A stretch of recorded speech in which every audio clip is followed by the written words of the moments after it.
Hi there, it's Illusion Dispeller, live on a Monday night. Doing my dishes actually, but I thought I'd come on live and chat with anybody that wants to chat with me.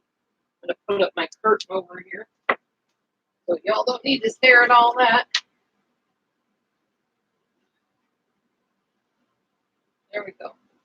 That's better. All right. One is in here. Hi, Danielle Tarleton. Hey, Mrs. Analyzer, how you feeling? I texted you. I'm sorry you're struggling with those shingles. That's a big fear I have of getting shingles. But I don't do immunizations, so I'm not going to be taking the shingles vaccine. Hey, Lainey. Hey, Nichelle. Hey, Ryan. Wow. Hi, everybody. I guess it's a good idea to actually let people know ahead of time you're coming online, huh? So I made sure I did that this time. I don't know if you guys saw, I am offering the first chapter of my ebook, my e-course, free. Anybody that wants to check it out and see what it's about, see if maybe you have a friend that could benefit or whatever. There it is again. I'll try to post that periodically so you can check it out. Just click on that link. Click on the link I just posted. And then that will take you right to the first chapter. The other ones, the whole e-course itself is $19.98 for the entire thing. One easy payment, not 3 easy payments, not 6 payments. One easy payment. And I kept it really affordable because, well, not everybody's made of money. I get it. Been there, done that, are that. I'm there now. So I just got done watching an interesting video, another person's insights on the Chris Watts situation. It never ends, does it? I was actually watching another video yesterday about this whole entire family that was killed. And the reason why was because I know I said I wasn't going to study crime and all that stuff, but there was a little boy on there that had autism that has actually apparently witnessed what happened, and they're trying to get him to talk, or they were trying to get him to talk. I don't know, if they have by now or when the case was from. I didn't stay on the case because I realized I was getting too drawn into it, and I'm like, oh boy, here we go again. I really don't want to go all into that again. This Chris Watts thing was enough for me. Yeah, too morbid for me. Oh, is it not letting you log into it, or? I don't know. I haven't. This is the first time anybody's ever asked me because I've posted it before. Nobody clicked on it. Hi, G. Marie. See if you can. See if it's telling you to log in or something. Let me know because I need to know that too when I hand it to other people. What they're going to see on the other end of things. Post it again? Okay. Yeah, because Mrs. Analyzer, she's the analytical one. She can tell us what exactly it's doing when I send people there. See, my cousin set it up like this on this particular program, but she wasn't even sure how it works. So I'm like, great, wonderful. Now I don't even know how I'm supposed to promote it or tell people about it or whatever. Yeah, I know, Lainey. For real. The only thing I want still is his psych evaluation. That's all I want to know about. And once I find out what was really going on up in that head, I really think I can put it to rest after that. Seriously. Because you just want to know what would make somebody do this. Oh my gosh. At least I want to know. Hi, Gloria. And since psychology is kind of like my thing, being that I have 2 degrees in it and went through lots of schooling for it, I just want to know. Oh, it works. Okay. Thank you. Thanks for checking that out, Mrs. Analyzer.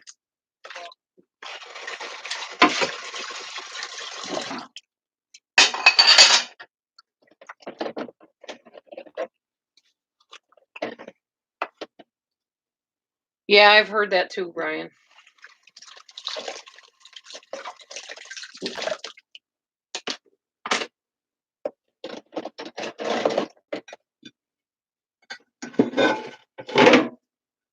Yeah, I don't know. I don't know what to think anymore, seriously. I really don't. I don't even want to think anymore about it.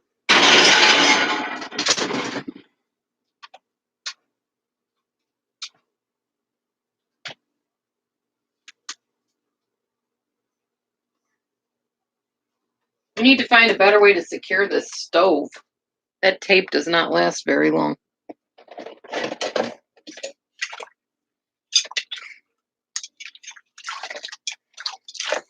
And we can talk about whatever y'all want to talk about. That's why I said mukbang of chatting. So just, I guess a mukbang, I just looked it up, is when you eat a whole lot of food online and you film it. Well, there's not a whole lot of film, but food, I mean, but we can do a whole lot of talking about stuff, whatever you want to talk about.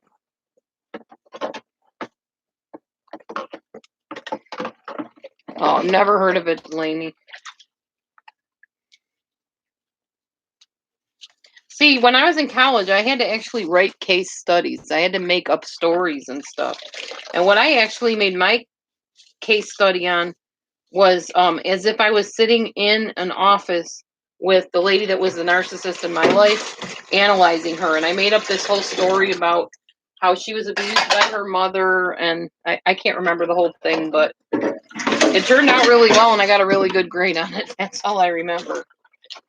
But it was how I diagnosed her with narcissistic personality disorder based on her behavior. And it was a pretty fascinating little study. I wish I would have saved all my papers I wrote in college, but dummy me figured the college would hold on to them, even though they kept telling us we don't hold on to any of your papers. So now I don't have them anymore, unfortunately.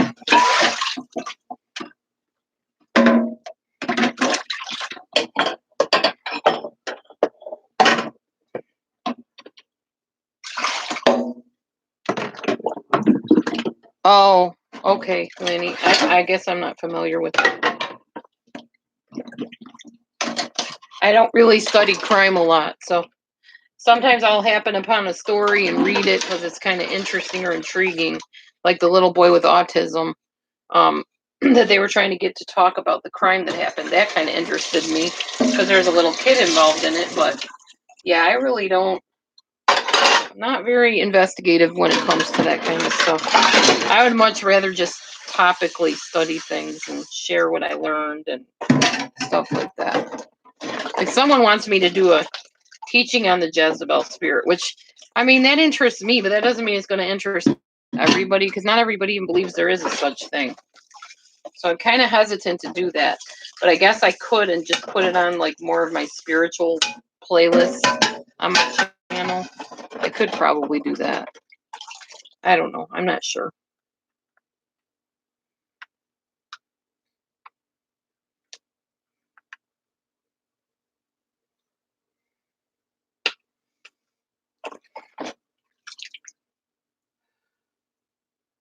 Anyway, somebody had written to me today and told me that Mrs. Golightly was saying stuff about me or whatever. I think she was watching like an old episode of Mrs. Golightly back before everything just blew over and we were all just like everybody's got different opinions on things. Live and let live type of thing, you know. Hi, honey. Goodbye, honey. What are you doing? Eating this cake. Yeah, go for it. I set it in there for you could eat the rest of it.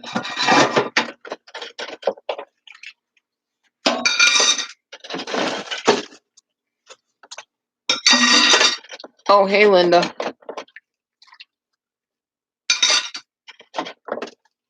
Man, chat's quiet tonight. Come on, guys. It's supposed to be a mukbang.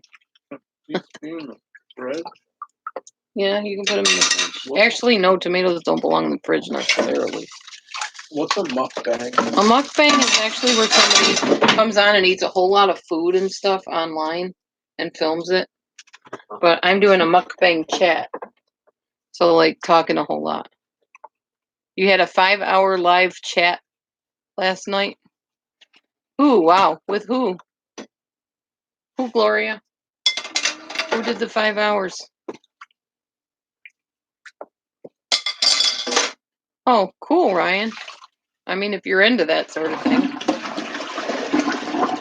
I'm not. Oh, okay. Molly Golightly, yeah. Melissa. Well, good for her. That's good.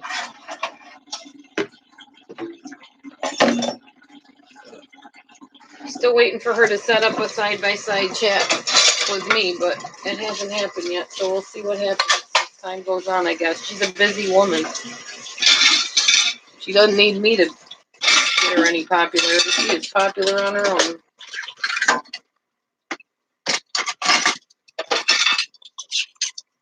What kind of movies do I like? Comedies. Clean comedy, which there's not many of them out there. Pure Flix works for me sometimes, and even those sometimes I don't like. I'm very, very particular about what I watch, what I listen to. Very, very particular about that. Kind of stoic and purist, I guess you could say.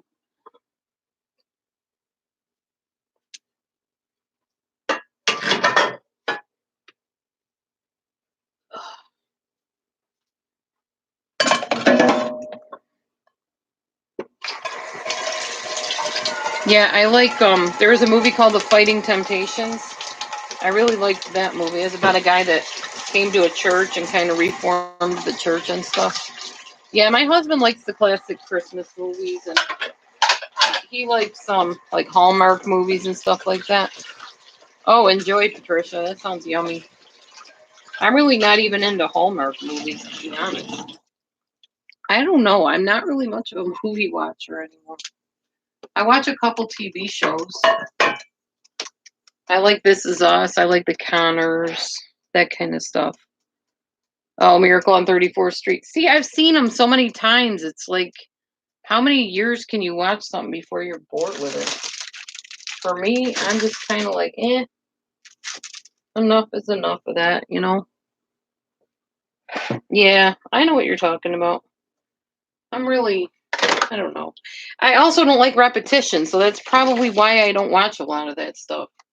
I don't like watching stuff or hearing things over and over and over again. I'm kind of boring. I'm not really all that exciting. Always scrolling? What do you mean scrolling? Scrolling on the movies or what?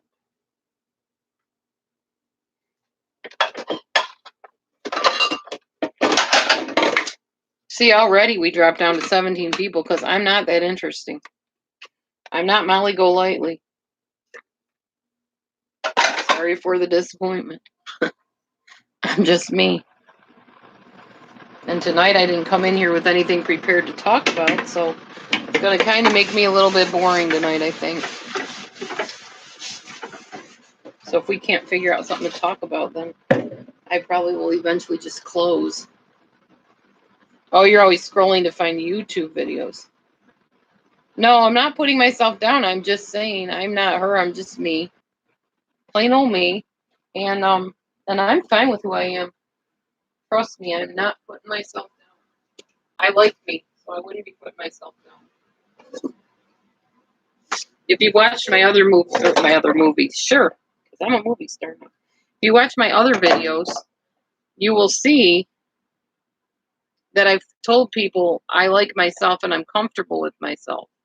And I'm happy with myself and I entertain myself. So I'm not putting myself down. I don't put myself down. I'm not a self-deprecator. It is all right.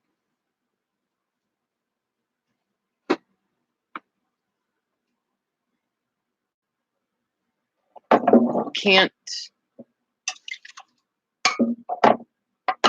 respond to that fast speed. Yeah, I know, right? I know my hair's really curly right now, huh? That's because I washed it at my daughter's house and I didn't have a blow dryer or anything to straighten it with or whatever. So I'm a paraeducator, teacher's aide in a special ed school, behavioral disorders. Oh, thanks, Linda. Yeah, I kind of like it fluffier like this too, actually. So the key is just wash it and don't do anything with it. Just let it do what it's gonna do. It's naturally like that, so I don't really have to do anything to it. So thank you. You just saved me some steps. Wash and go hairstyle. Hi, Carly. My day was all right. Nothing fantabulous about it. Nothing fantastic. It was a day. I'm glad to be back home, that's for sure. Always glad to be home.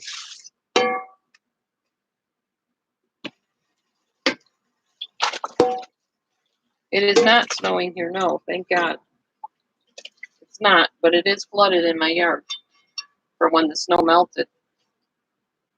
It's not too bad, though. It's not deep flooding. Just little floods. But when I came home, my husband said, "Aren't you going to go live? You're going to go do your live video?" So he kind of expects me to come on and do a live video now at night. Oh, yeah. You keep your snow. I don't want any, thank you. I'm sure we'll get more, but right now I don't want any. Once I'm off of work, like on the 24th, I think the 24th is my first day off, so I think the 23rd would be my first day, or my last day at school before vacation. Either the 23rd or 24th. And then I don't go back till the 7th of January, so that's going to be really nice. And I'm planning on losing some weight in that time, so that'll be interesting. It snowed in Buffalo. I'm sure it snowed in Buffalo, and y'all in Buffalo can keep your snow. I was in the blizzard of 77. I know what you guys get. You know what's interesting, Linda? There's a Buffalo, Iowa too. And when we moved out here, we saw the sign for Buffalo. We're like, wait a minute, did we lose our way and turn around again? But it's Buffalo, Iowa. Yeah, it's over near Davenport, Iowa. But it's funny because a lot of the streets are named similar to the streets I grew up with, so kind of funny. Oh, you would sled. Yeah, sledding's fun. Oh, yeah, yeah, smoking. Smoking's a hard thing to quit, though, you know. Yep, 21. That's cool. I don't really care. I mean, I was just making a notice that we lost some people because I don't have a real topic right now that's intriguing. That was all. I'm waiting for Jamie. She's supposed to email me some ideas of topics I can talk on. I need to get out and get my notebooks from when I used to take notes on like different psychology topics and stuff, so I can share that with you guys. Because honestly, when you haven't talked about stuff in a while, it's hard to just pull it out of the air, you know? I have 2 degrees in psychology. Bachelor's and master's degree. Listen to my dad. My cat, you mean? Or what? Dad.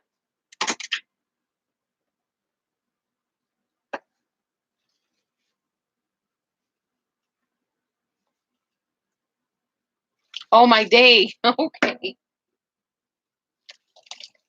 Well, see, the reason I don't get really into my day and talk about specifics is because I can get in trouble for that, I found out, and I don't want to lose my job right now because I don't have another one. So I have to be careful about that. The confidentiality thing is really important. So I got to be careful. That's why I don't give any specific details about my job or anything. Oh, not work. Well, that's pretty much what my day was. From 8 to about 3:30ish, 3:30, I'm at work. So that's my day. And then when I got home, hubby and I just spent some time talking and cuddling, and then he went to his computer game, and I went online and watched a couple videos. So that's pretty much my day. Oh, and I made dinner. We had fish and leftover quinoa. We mixed our peppers in with that, and it already was seasoned, so we didn't need to season that. And we had some beets. And I think that's it. And we had a piece of cake, which is really, really good. It's a what kind of cake is this? Pumpkin something. Pumpkin cream cake. Oh my goodness, it's so good. Oh, I love beets. They're so good for you too. Your kitty sounds like a cow. You have pumpkin ice cream. Oh yeah. I once made pumpkin ice cream accidentally.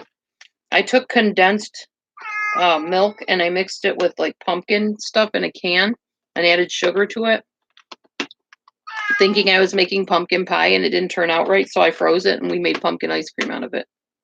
It's pretty interesting. Oh, that's what he sounds like. Gotcha. McGD's. I don't know what McGD's is, but that's good if you like it, whatever it is. What's the matter, boy? What's the matter, guy? You got your food. Do I need to shake it for you? There you go. There you go, buddy. Shake, shake, shake. Shake your foodie.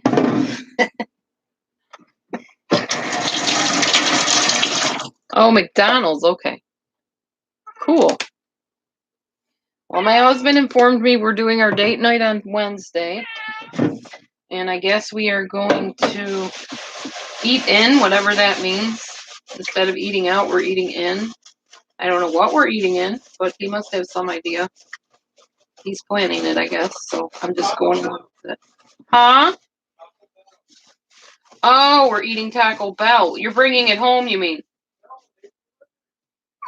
Oh, Taco Bell delivers. That's why.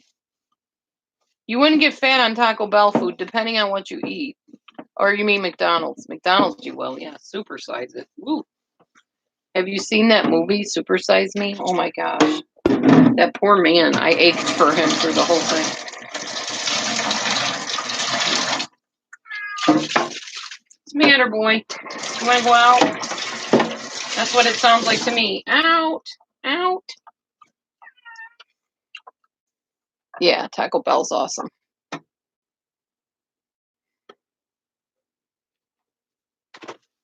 Hang on, y'all. I'm going to let my cat out. Let my kitty out. Let the baby out. There you go, buddy. There you go. All right.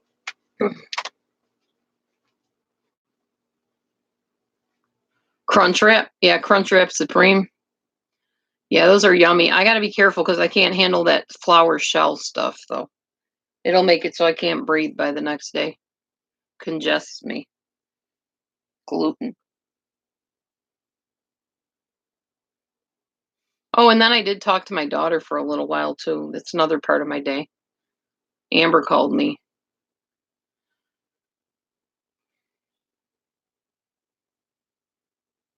From college. Oh, yeah, Mexican pizzas are good.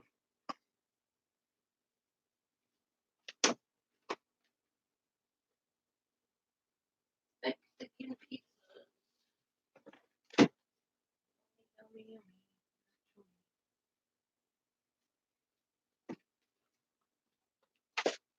So, there's this one book I wanted to tell y'all about. The other day when I was doing the study on borderline personality disorder, we talked about DBT therapy. Well, this book, it's kind of backwards probably, is by Marsha Linehan. Right there, Marsha Linehan. She's the one that developed DBT for people with borderline personality disorder. And this is a skills training manual for treating borderline personality disorder. And it is extremely, extremely in-depth and very, very complicated to try to get through this thing. I really wish I could take classes in DBT so I could help people that have the disorder. But that's not in the cards right now, as they say. I do have to get a hold of some people to give me some reference letters, though, so I can go back to college. I'm trying to see if there's anything I could, in particular, talk about tonight. Oh, that sounds good. Queso, rice, chips, and salsa. That sounds yummy. Very yummy. Yeah, this notebook has nothing in it at all.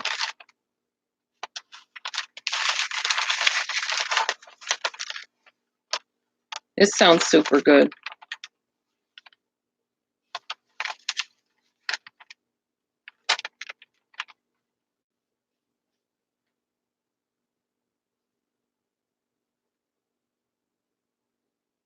I don't know what on earth this is. I don't know. There's all kinds of weird stuff in this particular notebook. Makes no sense. I can't find any topics to talk to you about on there.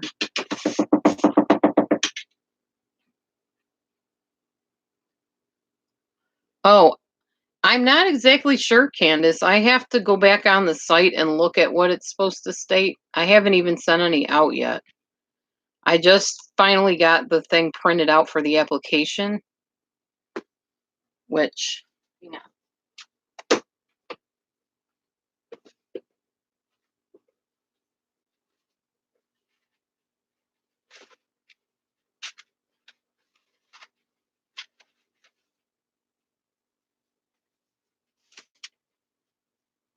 Like, here is the application part of it anyway.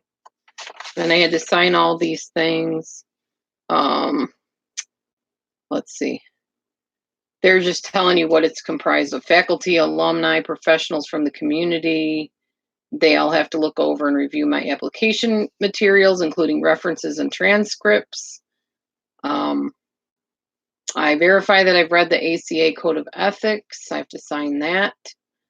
I cannot discriminate based on age, culture, disability, ethnicity, race, religion, spirituality, gender identity, sexual orientation, marital partnership, language preference, socioeconomic status, immigration status, or any basis.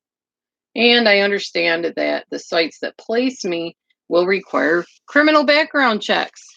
So anybody that's been spreading any goofiness that I'm a criminal or whatever, then you know that that's not true, because I wouldn't be working where I work. Had to pass a background check. Nothing in my background. And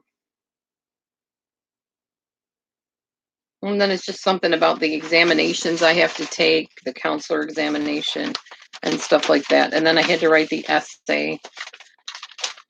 Oh, and this is the application right here.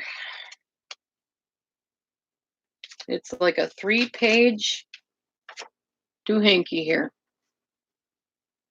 So yeah, there's my app. Oh, wow, Patricia, that is rough. Yeah, gotta get checked every year.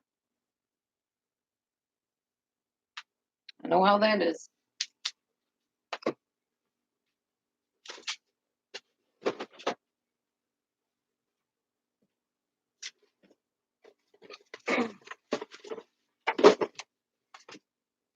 Some of you may or may not know I have another aspect to what I do, the whole delusion dispeller thing. And that is I help people that have been abused in churches and spiritual things, spiritual groups. This is called Churches That Abuse. It's by Ronald Enroth. And it's really kind of an interesting book. It goes into explaining specific churches and how they handled their people or mishandled them, as the case may be, and some of the abuse tactics that they used. Very interesting. Good book to read if you're into finding out more about abuse in the churches and abuse in religious circles and stuff like that. I study cults, and before I was doing this whole Chris Watts thing, I was actually researching a cult called 12 Tribes. And I was trying to expose them as many places as I could, because they beat their children and their babies. And they claimed that their God, Yeshua, tells them to beat their babies 6 months old with a balloon stick. They'll whip them for not sitting still during a diaper change or like laying still. So when I heard that, I knew I had to expose them and speak out against them. So that's what I was doing before this whole Chris Watts thing came about. Yeah, exactly, Linda. It's absolutely horrid. Watch the movie Spotlight. The 12 Tribes. 12 tribes of Israel. They're known as different things, but the community is another name for them. But they usually go by 12 tribes or TT.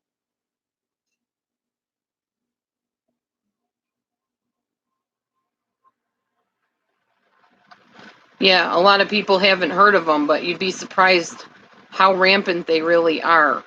And they sell things like soap and beauty products, and they put the kids to work like in a slave labor type of situation.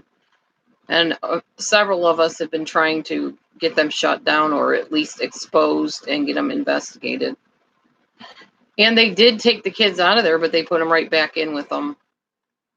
So, yeah, Mormons, that's another one that's really bad. And so that's another aspect of what Delusion Dispeller is about.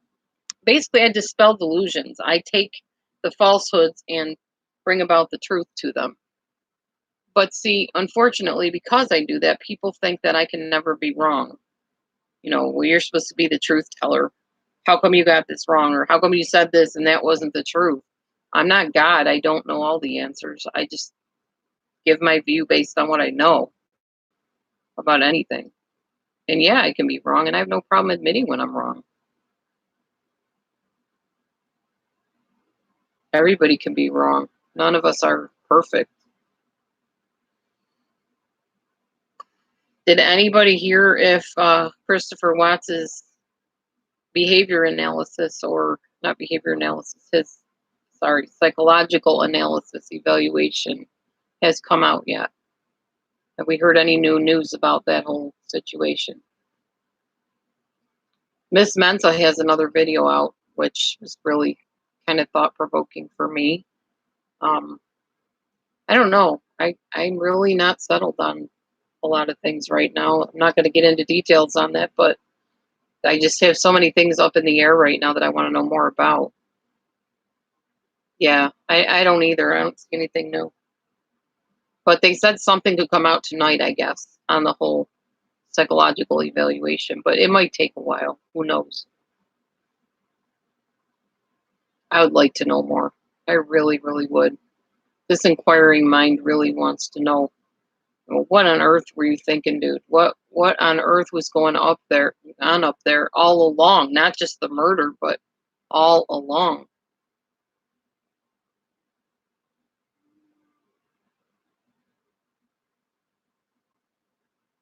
That makes sense, DG. He's driving in the car after he was arrested. Huh? How could he drive in the car after he was arrested? Or do you mean riding in the car? Riding in the cop car? Police car? I'm not sure what you mean.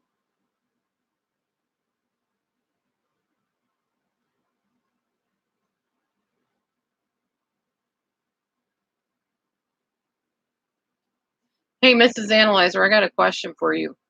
When you're actually sitting on here, like online, and you're looking at the camera and stuff, do you get really tired? Because I notice that I get tired after these live shows. Like my mind just starts going, woo, okay, where's the bed? And my eyes start shutting.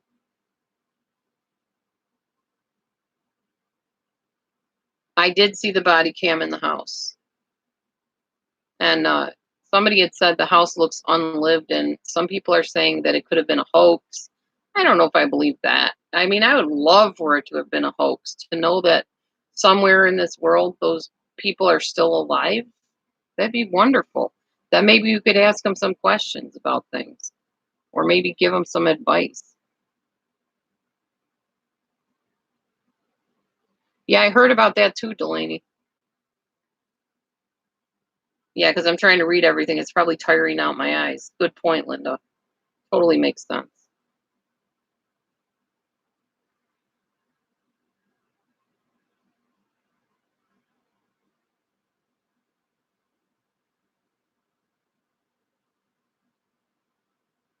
Yeah, it can be, I think, Candace. I'm learning that. It didn't used to be exhausting when I did like just uploads, but yeah, the live thing is pretty tiring now that you mention it. I don't think I even took my vitamins today. I'm gonna take them now. Got these little gummy vitamins that I like. Women's multivitamin gummies from Nature's Bounty with collagen.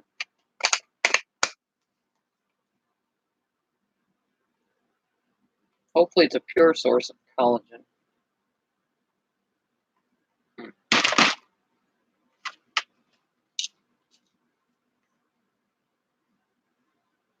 Thank you, Candace.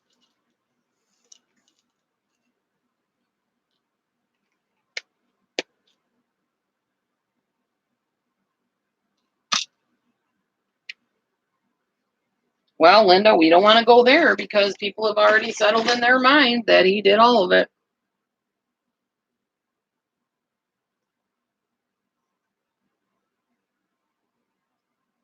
We're not allowed to say that he couldn't, that he may not have killed the kids, because then that means we're saying Shanann did it, and then we're Shanann haters.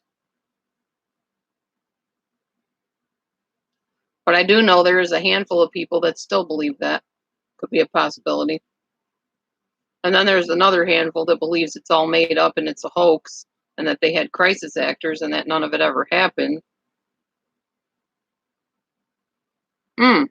That's a good idea, Patricia. I think I will do that.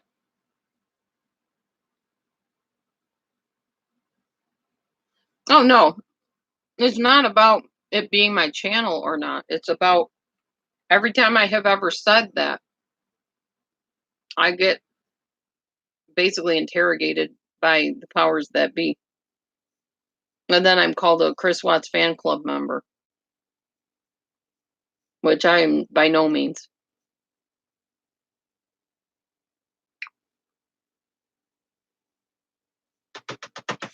That's what a PSYOP is. A psychological operation or something, or social experiment. Yeah, I know.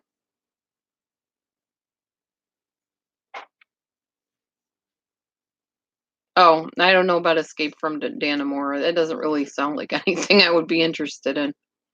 I don't like that kind of stuff anyway.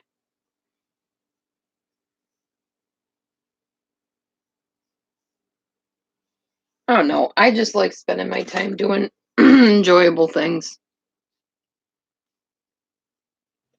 Yeah, Facebook groups. Forget the Facebook groups. I'm talking about the people just in my comments on my videos. Oh my gosh, talk about mean-spirited. Goodness gracious. People just get so up in arms over stuff. And the thing is, people need to realize I could agree with you on whatever you want me to agree with, and then the next person's going to be mad because I didn't agree with them, and the person after them are going to get mad because I didn't agree with them. It's like, can you not just think for yourself and have a right to think what you want to think? Free country, people.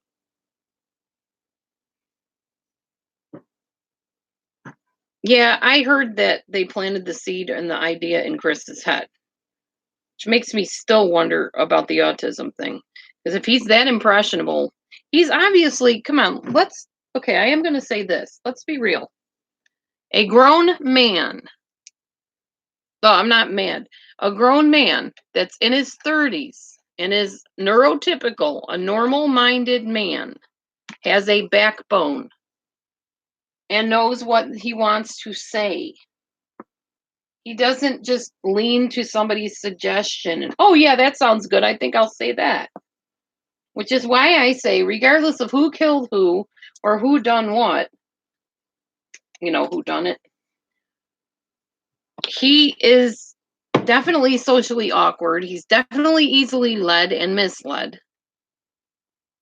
He didn't know how to talk. He didn't know how to communicate. He didn't stand his ground. He didn't really have a backbone at all. One minute he's saying, okay, I killed Shanann. I did the same thing to her that she did to the children. The next minute he's saying, well, I killed them all because somebody suggested. I don't get it. He's not playing with a full deck, so to speak. I don't mean that in an insulting way. I'm just saying, for real. The dude could not stand on his own. He doesn't have a backbone. That's one way of looking at it. He was trying to get away with killing the babies. Baby. What I said is true. Maybe the power of suggestion. I don't know. We're going to find out more, I'm sure. Like we keep finding out.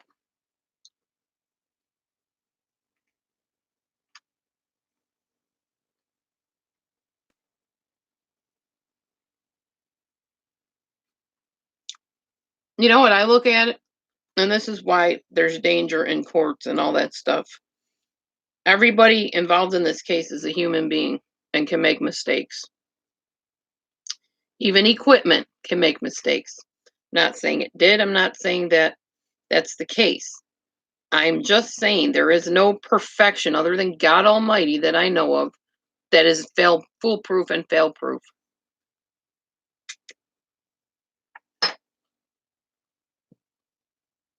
So I don't know what to think.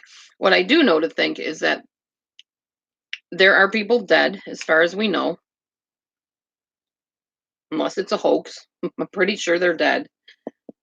You can't bring them back. It's absolutely horrendous and terrible and awful, and they were innocent victims that did not deserve that. A man was led by lust to do the unthinkable, and nothing we do or conjecture or think or figure out or find out is going to bring those people back.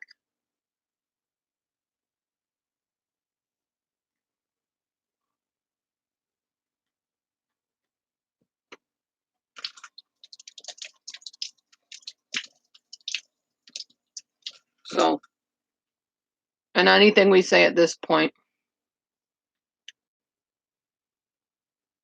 is not going to change anybody's mind unless you have hard, cold facts of anything to the contrary of what other people believe.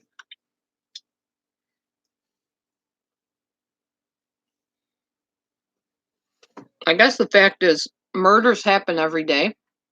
Oh, thank you, Delaney. Murders happen every day. Every day.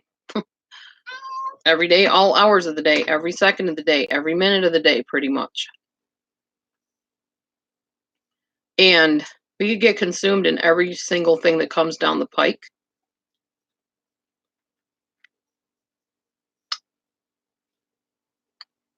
But people getting murdered does not stop me from going to work, does not stop me from living my life. It doesn't consume me day and night. It's not going to. And like I said to somebody, I don't remember if I said it online or not, when Mr. Watts over there was alive, or not alive, but was with Shanann and she was alive. Thank you, Joanna. They weren't sitting around probably reading about Scott Peterson and sitting there going, oh my gosh, I wonder who killed Lacey Peterson. I wonder if he really did it, whatever. They were living their lives. They were selling Thrive. They were going on trips. And that's what I do, not go on trips, but I'm living my life. I get up, I go to work. Because they probably weren't. Because look at the videos. She's on a flipping cruise. She ain't sitting around worrying about what murderer murdered who and how. And I'm not going to either. I'm going to keep on living my life. It's horrid that they were killed. There's no doubt about that. Nobody ever said that it wasn't awful and definitely not deserved and heinous and disgusting. But my life is not going to stop because of this case or any other case. I'm going to keep living as long as God allows me to have life on this earth.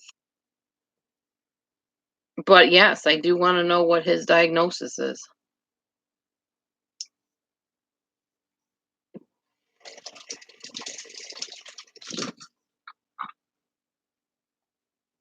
In fact, I'm going to keep living so that I can help people that are still living that have some of the problems that were going on in this family.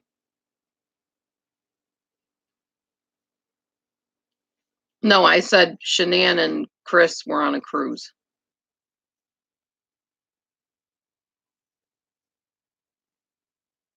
Yeah. And you'll see right here in this chat, even just this chat alone, you're going to see people that think one way or think another way. And none of y'all are going to agree with me or these other people in here. Not everybody is going to agree with you. So it's good to talk about the commonalities that we do agree with, so that we're not fighting and saying, well, no, this is the way it was and you're wrong. Who says I'm wrong? Who says they're wrong? Who says you're wrong? Nothing. Nothing really. I mean, yes, there's some facts that we can't we can't dispute facts.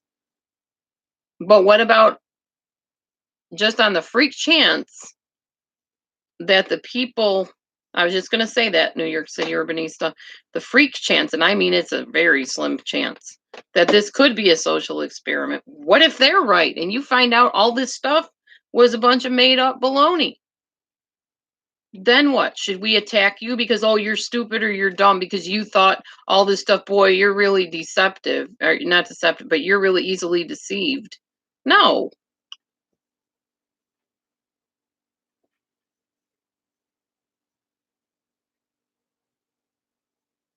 It's okay to disagree, but yet it's not.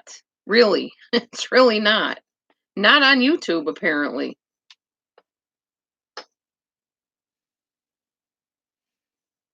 Oh, how it works, New York City urbanista, is I guess they hire crisis actors to play different roles and parts, and then once the murder, I'm not talking about this necessarily, but a fake murder is staged, then they move on to another place and do it again in a different way, a different type of thing.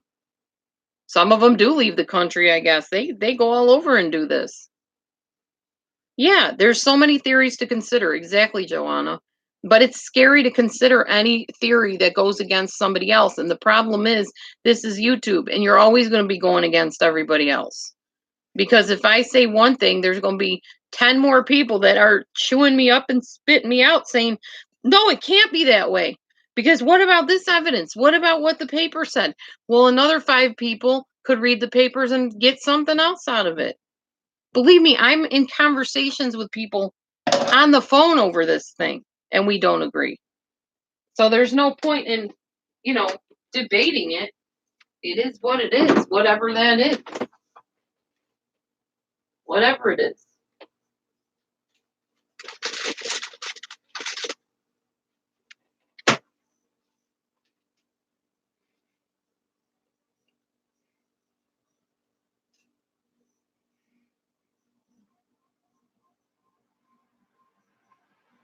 What's real?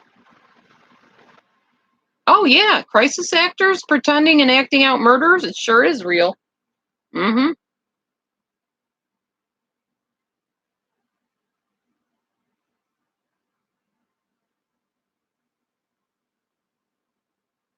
Well, Joanna, I am open to any other topic you want to discuss. This is a free for all tonight. This is a mukbang. We're just talking like we would be eating. Although I'm kind of eating too because I'm kind of hungry.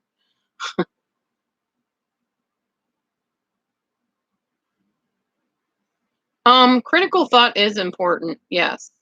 However, it's not everything. And okay, those of you that watched my video on temperaments, and I was actually talking to somebody about this today. If you understand temperaments, you're going to understand that you are never going to agree with every other person. I am largely choleric, which means I don't care about details as much as a melancholy would, which is why you don't hear me sitting there dissecting the papers. As a choleric would say, ain't nobody got time for all that. We really don't care. We don't. We just know, okay, so this is what they said. Dude murdered his family, or maybe woman murdered family. We're not sure, or yes, we are sure now. We're not sure if we're sure because it keeps going back and forth, round and round. And one day we're sure, and one day we're not sure. And there is no easy answer to any of this. Hey, Brighton, um, we don't know. So you're welcome, Kelly. I'm not saying we don't know facts because we have the document, obviously the 2,000-page document. Unless, as some people might think, that's a hoax too. I don't know. I guess time will tell on the whole thing, right? Angel, what would be the experiment? Oh, okay. This is what somebody had told me. The experiment would be, now this isn't me. I'm just, don't shoot the messenger. I am just relaying the message, okay?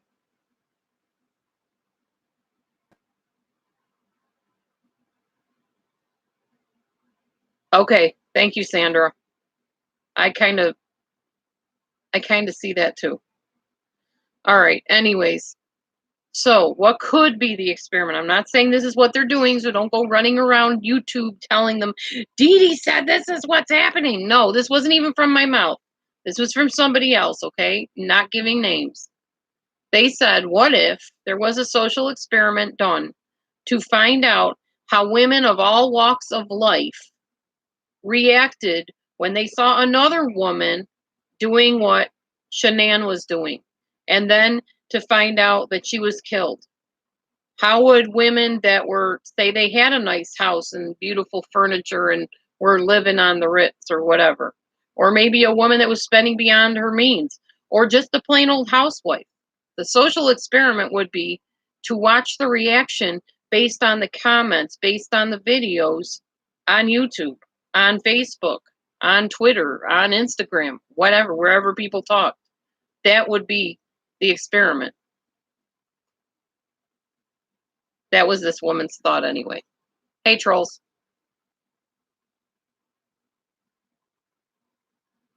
Yeah, we all have our own minds. True. Ooh. Okay, Delaney, thank you. I didn't know anything about that, but you were the one that wrote me about the PSYOP thing.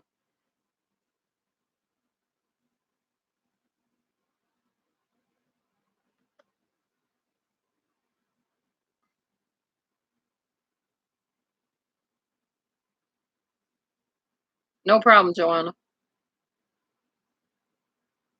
Oh, hi, Cynthia. Oh, gotcha. Yeah, that makes sense. Got to protect that personal information. Unfortunately, it doesn't let anybody but me post links, I guess, in here. So you might have to get people's emails and maybe send it to them. Hang on, I need to turn the heat off. I'm over here sweating my booty off. Good God.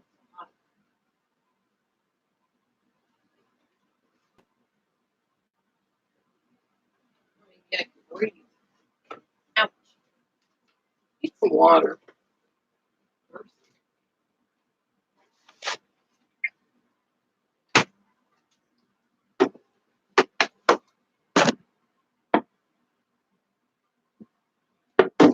Oh, I understand, Joanna. I actually sleep fine in spite of all of this. I'm just very grateful that some of the decisions I made in my life did not result in me marrying somebody that was murderous, because it could have been any of us. Again, that would be another type of social experiment, is how women react to realize, hey, it could have been me. Yeah, I know New York City. I've watched Miss Mensa's things. My husband and I really like Miss Mensa. She's pretty interesting. She gets you thinking. Doesn't mean all her stuff is factual. She even says, I think, or in my opinion, which she's entitled to her opinion. Doesn't mean we all agree with everybody's opinion, but yeah, because if I let everybody's problems, including murders and everything else, cause me not to sleep, what's the point of living? I would be walking around sleep deprived and like basically a zombie. I don't let that stuff get in me. That's something out here that's going on. That's not me. Thankfully, it's not me. And I do my best to try to be a good wife and get along with people as a friend and stuff like that, so that it doesn't become me. Trying to minimize the chances of people being really angry at me to try to do anything to me. Hi, Martha. It was okay. It wasn't my favorite day, but it worked out, I guess. Okay. I'm home and I'm alive, so that's a good thing. Not that I was going to die anywhere, but not that I know of. But I'm always glad to be home. Look at this crazy cat, guys. Look at her. She's up on the countertop in the medicines inside the basket. Mimi, you're a goof. What are you doing up there, Meech? Meaty meat. Say, I'm cleaning myself, Mom.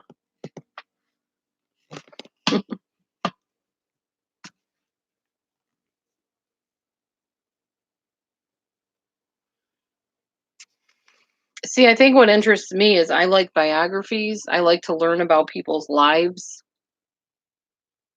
So it's not so much the crime idea, but it's just who they are as people, how they think, what they've done in their life. That kind of stuff intrigues me and interests me.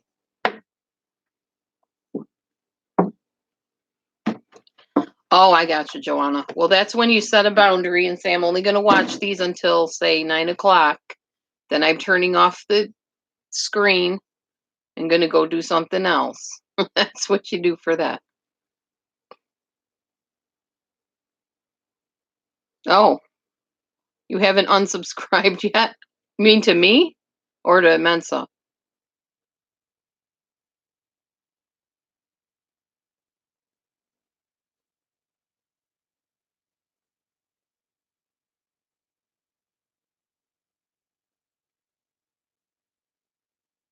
Oh, yeah. Well, the thing that I was showing before my link for my free first chapter to the, not chapter, but the first day of the e-course that I'm selling, that has nothing to do with Chris Watts. That has to do with delusion dispeller outreach. Nothing to do with the Chris Watts thing. I just happen to be on here to talk about whatever tonight, so that's cute, Joanna.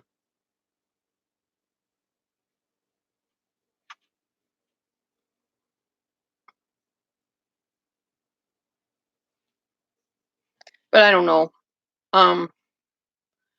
Yeah, the sand. Yeah, I know some people don't believe the Holocaust happened either. And it's hard to know because talking about the government, if you don't know what I mean by that, look up CIA. Anything can happen, you know? Oh, okay, gotcha, CG. Cindy, I gotcha. Oh, happy early birthday, Patricia. Happy birthday to you. Happy birthday to you. Happy birthday, Patricia. Happy birthday to you.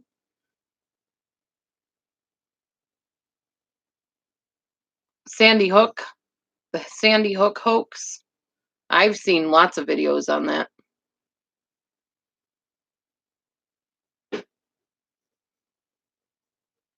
Like I said, anything can happen. That's why I'm just not convinced of anything sometimes. Give some love to Patricia. 42 tomorrow.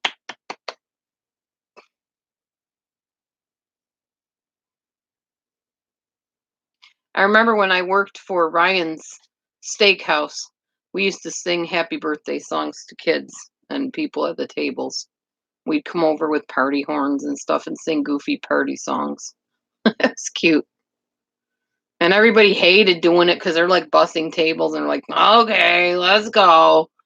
Happy birthday, blah, blah, blah, blah, blah. I'm like, man, be glad it ain't your birthday if that's how people act around, how you're going to act for this person. How would people act around you? I really got into it. I got excited when that little bell would ring and they'd call us over to sing the happy birthday song. And they always let whoever wanted to do it, do it. And of course, I was always in on it. Yes, I'll do it.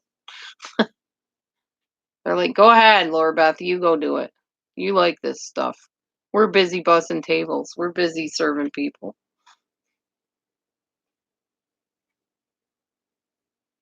Right, Joanna. I don't know. It's a hard situation because when we're wrong, like when they come out with new stuff on the case, People want to rub your nose in it. See, you were wrong. How do you feel now? You ought to be ashamed of yourself. No, not so much. Not ashamed, just gave an opinion. It's not a crime. But then when somebody that I know is wrong, I don't go and gloat over it and go, well, see, how do you feel? I'm just like, oh, okay. So you were wrong.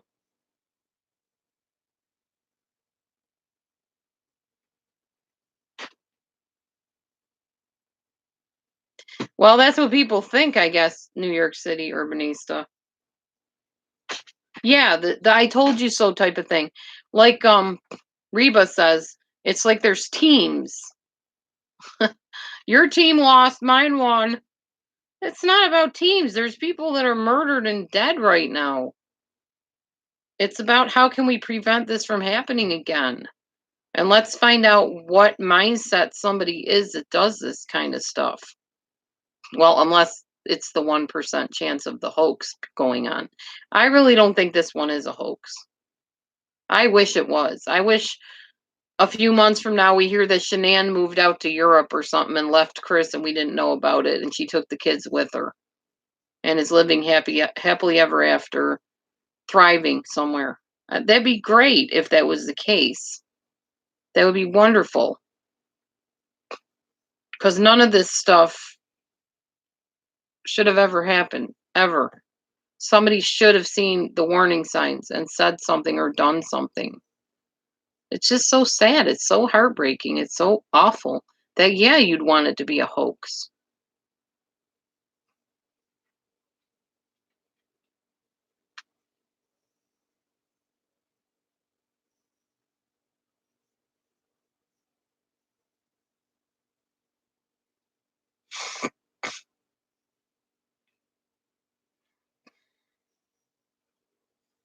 I mean, honestly, I think a lot of us who weren't before studying crime situations probably would have run the other way had we known the fallout that was going to happen as a result of this one.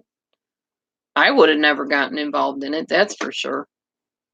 I never talked about this kind of stuff on my channel before.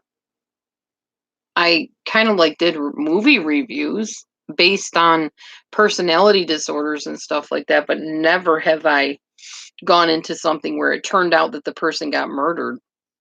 Not that I can think of anyway.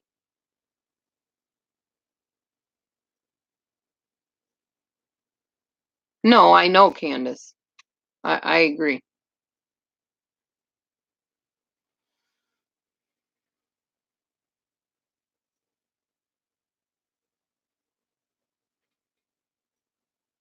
Actually, people are saying he did show red flags. Just the fact that he's socially awkward should have made people kind of watch him.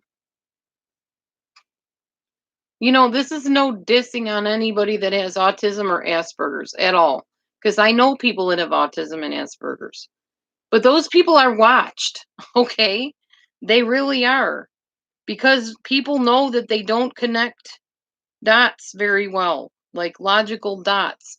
The two people I know, one of them I would consider a friend of a sort. When he's at work, people are watching him. They're making sure he's not getting into the cash drawer or giving people, you know, the wrong type of grocery bag or something. You know, they watch them. There's a reason for that. It doesn't mean you're being mean. It doesn't mean you're being discriminatory, but there are certain people that need extra supervision. Right. They shouldn't have ever been married in the first place. Thank you, Delaney. That's probably one of the most brilliant things anybody has ever said on my channel. It shouldn't have been allowed. If he did have any type of issues, which I'm hoping to God we find out about soon, then it should not have taken place. He should not have been out in the market to be dating, period. He should have been on some kind of medication or put in a home somewhere or had a home care worker come in and take care of him. I'll tell you, I'm speaking from experience here, okay? I was married to a man that had a learning disability. And as soon as he committed a crime, alleged crime, which they never had proof of, and I won't get into all of that, and I divorced him, The next thing I know, he's contacting me to introduce me to his girlfriend. What? Why is he just out gallivanting around on his own unsupervised? I'll tell you why. Because his family doesn't want to deal with it. And they can't. He's a grown man. He's an adult. And that's what everybody will tell you. He's an adult. But to look at him and listen to him, you would know he is not a mental adult. He should not have dated anybody. It ended up in domestic violence several times. He ended up back in jail, this time in prison. You don't just let people that have mental issues do what they want to do. You supervise them. You put restraints on them. I don't mean physical restraints. But you let them know, okay, if you're going out, you're going to stay in a public place.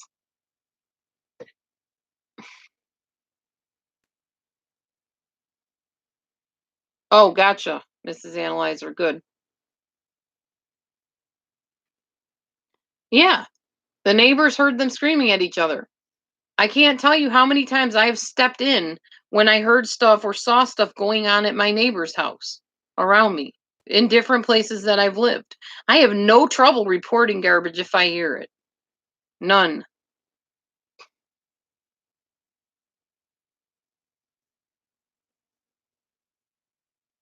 Yeah, you can't really type it because they don't let you put links and stuff in here. Not me, YouTube. Anyway, I'm just saying when you know somebody has disorders, and I'm not going to say I promise you this, but I'm going to say I feel very strongly that Chris does have some sort of disorder to make him socially awkward.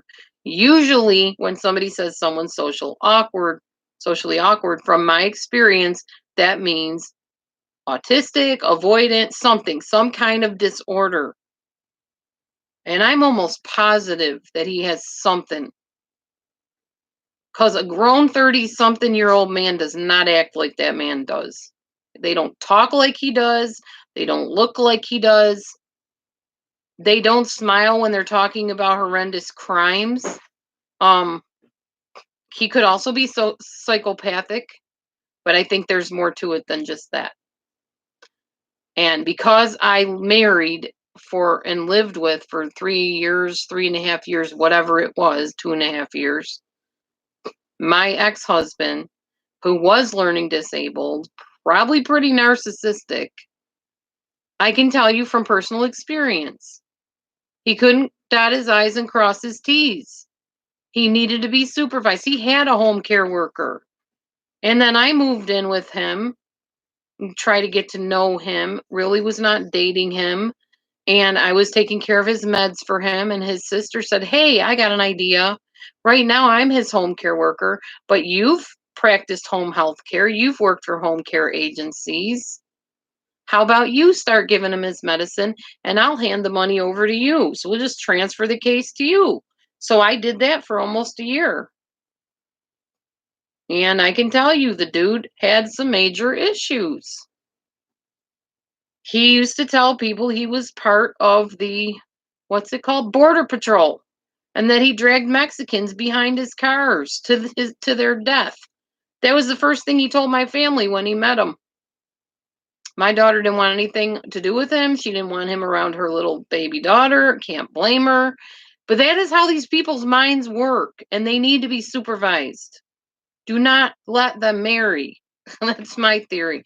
I guess I'll be labeled a commie next because I'm saying that people that have mental disabilities should not get married. I'm saying people that obviously have these blatant things wrong that people can see, where they're not reacting the right way. They're not sad during sad things and happy during happy things, and they can't form full sentences, and they repeat themselves ad nauseum. No, they should not marry. They should get some help and learn how to communicate and get along in the real world, not go and procreate and go and flip out and murder their families. Oh my gosh. It's just, I'm glad I'm not God. I am really glad I'm not God.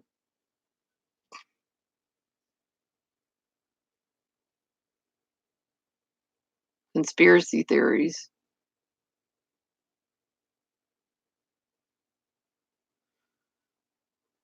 Yeah, I mean, there's just something off about him, and he should not have been allowed to marry.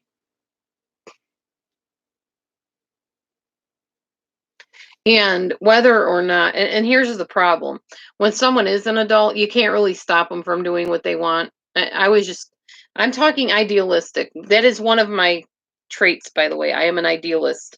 I'm one of those people that say, in a perfect world, this is what should go on. And I realize it's not reality and it's not realistic to think that way. I am just saying something something should have been stopped, done, whatever. Yeah, it won't let you post links in here, trolls.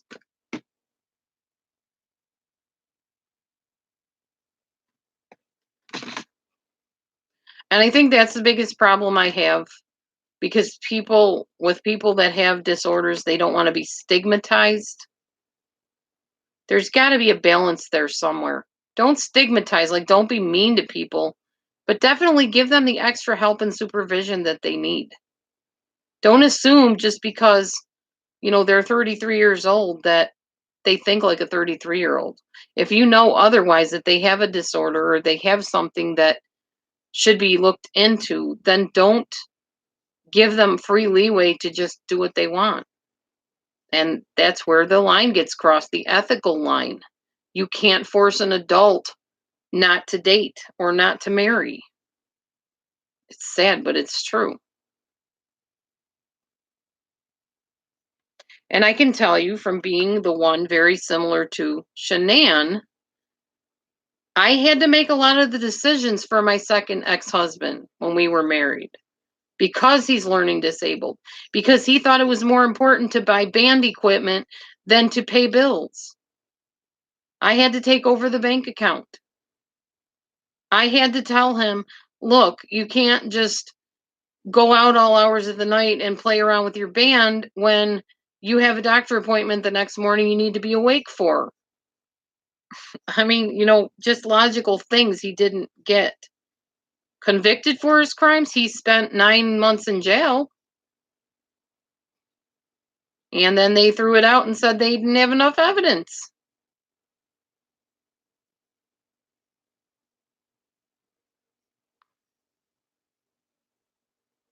Hi, Kana.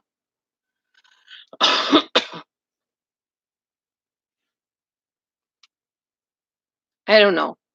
I don't have all the answers. I don't have probably very many of the answers at all.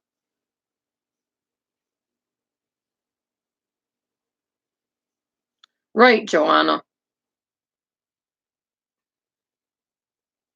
Hi, Nicole. And then some people say, well, moms with borderline personality disorder shouldn't have children. It depends on the situation. Not all moms with borderline are terrible moms. They can be taught to raise children and to think of their needs first. It doesn't come naturally, but things can be taught. The brain is pretty flexible and it can grow and it can flex in neurons and all that kind of stuff.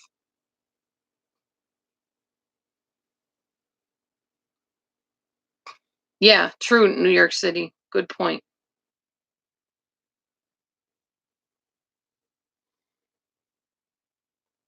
Oh, I think parenting classes should be mandatory for every human being on the planet. Like I said, somebody's gonna call me a communist for saying that. But I think every human being should have parenting classes, especially if they want to procreate and have children.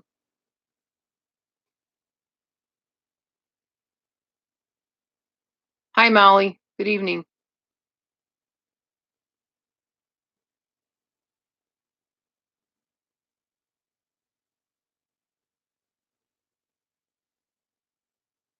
Yeah, Candace. I agree. I think sometimes we are looking for a way to cope. I mean, like I said, I don't think that there's a chance that this is a fake story.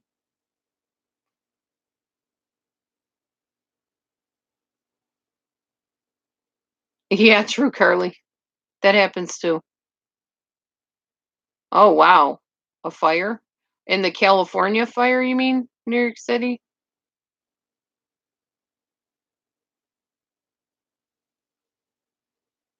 Yes, I agree. Parenting classes should be a must.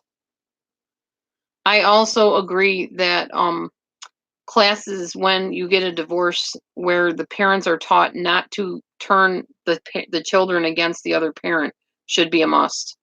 My ex and I went through those. That's probably why you hear me talk about how he comes over and fixes things for me, and I talk, okay about him. I don't hate him. I wouldn't be married to him again, but I don't hate him. That's my first ex I'm talking about now. I have 2 exes.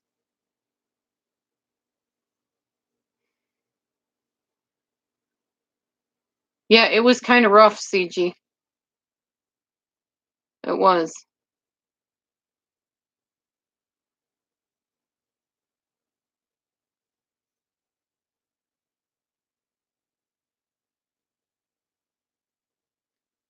There's one out there, Martha. It's a booklet that I had to go through a all-day class, and so did my ex.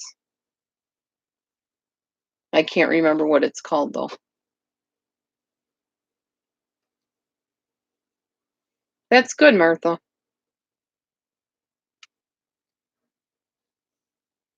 I did the best I could, which maybe wasn't always the best. But you guys have seen a couple of my children already. They're pretty well adjusted.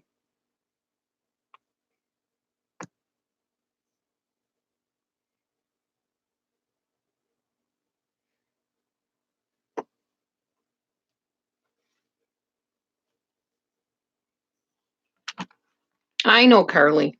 I know you're trying to protect me and defend me, but honestly, there's nothing to defend me against. There's no enemies here.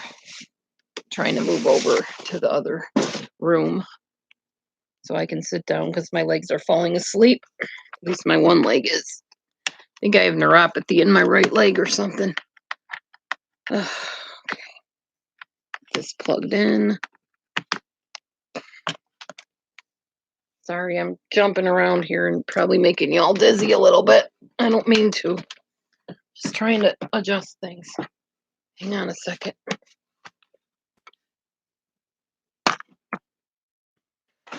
There we go. Put that up on the bed with the stool. All right.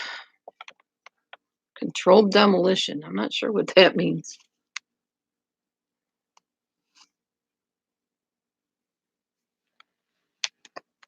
Ugh. Yeah, I try to be a genuine person. For a while, I just tried to have fun, but somebody didn't like that and they started causing me problems.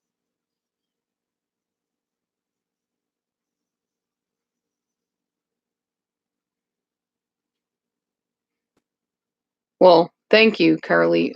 Actually, my ex-husband is the father of 3 of the children, and my one daughter's biological father doesn't want anything to do with her. Okay, enjoy the diaper change.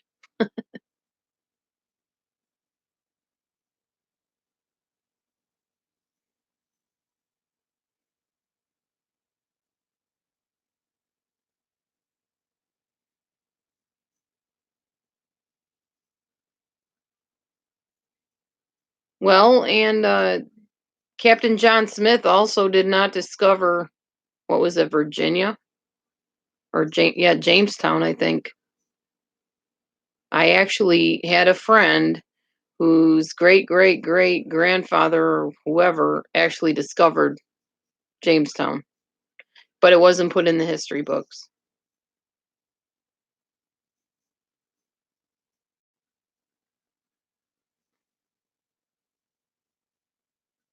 Really? Oh, okay, Carly. Yeah, I'm jealous of the money she's making. Hmm. If I have to do what she does to make money, yeah, I'll stay poor. I have very strong spiritual beliefs that would prohibit me from saying what she does and acting that way. In fact, I told somebody today, yeah, I've been on here since 2008. I told somebody today that the word worldliness because some people say, "Oh, well, they're not a very worldly person," meaning that they're not experienced, and traveled and got to know other people and whatever. Worldly to me, because I was taught word of faith teachings, worldly means sinful. Worldly is not a good thing. But to this person, she was taught that worldly means, you understand different cultures and you go around to different places and get to know people and hang out with people and fraternize with them. To me, that's not worldly. If somebody says they're so worldly, to me, that's a bad thing. It's not a good thing.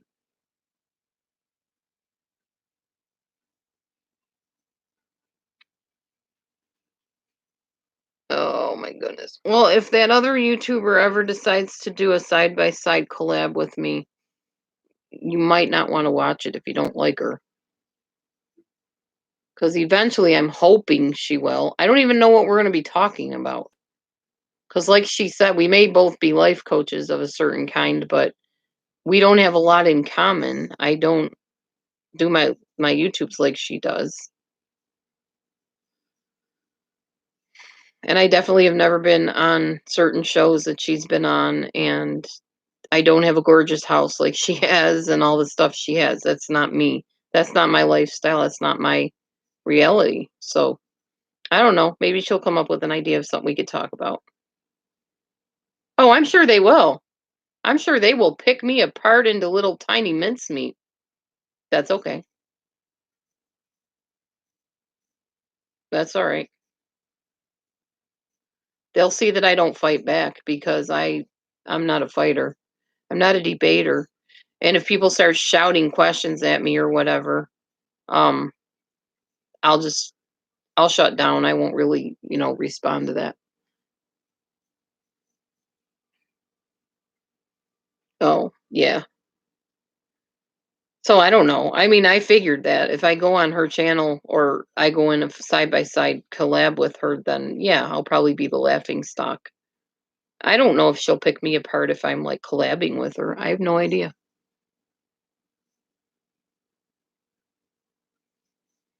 Oh, I already know, Joanna. I don't need to read any of that. So I know you're talking to NYC. I've studied all that stuff. I know all about that.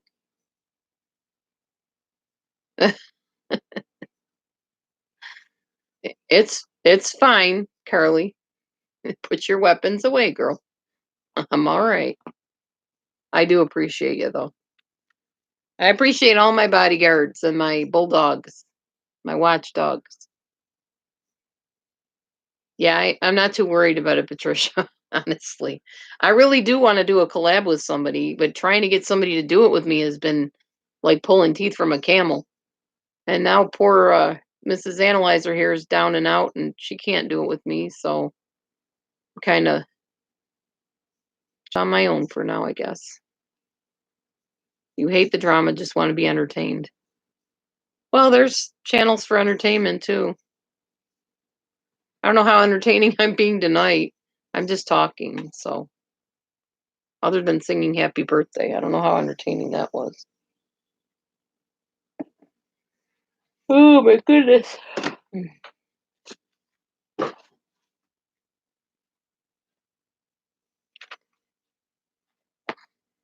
Well, my kids all say that my eldest daughter and me and my youngest daughter, we have the book smarts.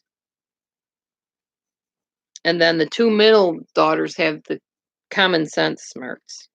They're not super smart education wise, but common sense, they're really good.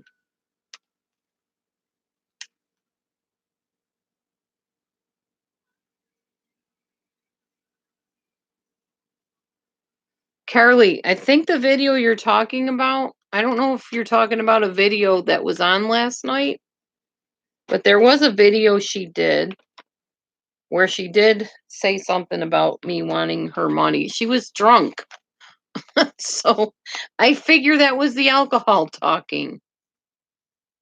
She still calls me scissor sister or drizzle sister, which sounds kind of perverted to me, and I don't know exactly what it means. It doesn't sound nice, though.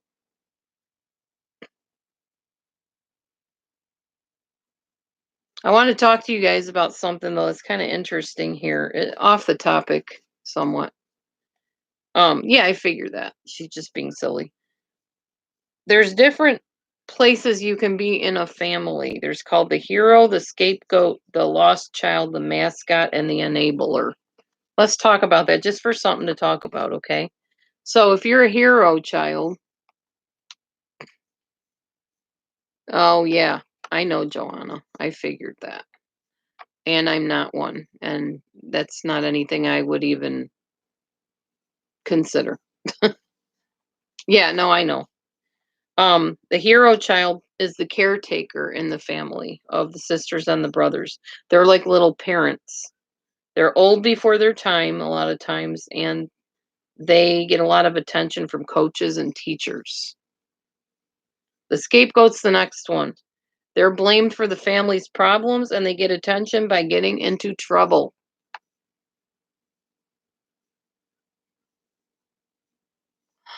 Oh, is that what she meant, Patricia? I didn't even catch that. That's how innocent I am of all that garbage.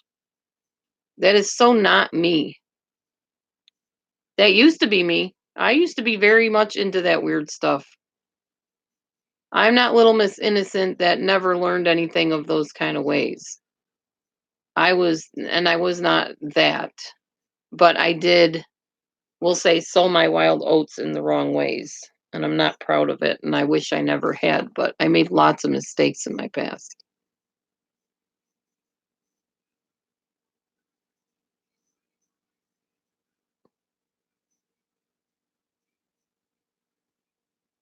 Oh, so did I, Erica. My eldest daughter was born out of wedlock. Then there's the lost child. The lost child is the shy and quiet one, and nobody really notices them. The mascot jokes to relieve the family tension. They try to be the comedian, and they're out of touch with their feelings. That would be my daughter. My youngest daughter was the mascot. She always tried to make everybody happy.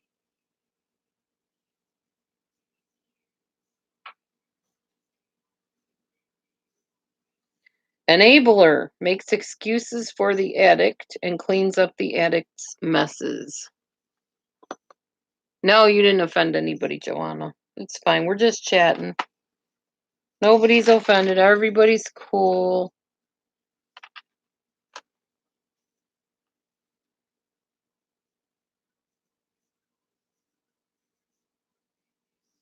I'm going to throw something out here. And actually, I'm sure this one will get flamed, and I really don't care. I think what Shanann and Chris had was a codependent relationship. That's what I believe. Honestly, sincerely, with all my heart, it was a codependent relationship. And I think maybe they took turns of who was in control. But mostly, I think Shanann was.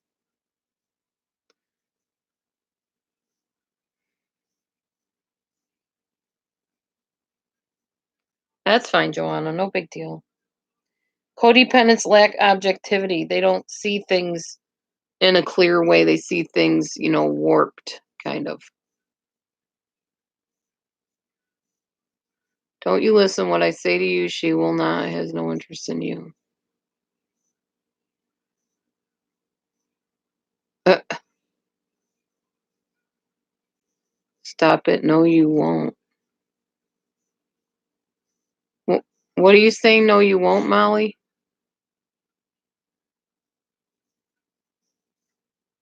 Okay, Carly, I appreciate your defense of me. That's good to know. It's all good. Take some deep breaths, Carly. Nobody's in here attacking me at this point. You can relax a little.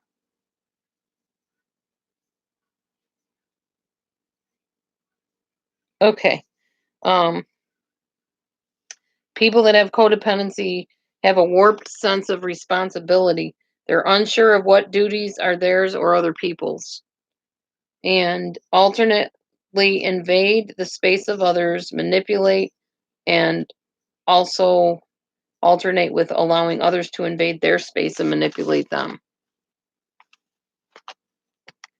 Oh, that's okay.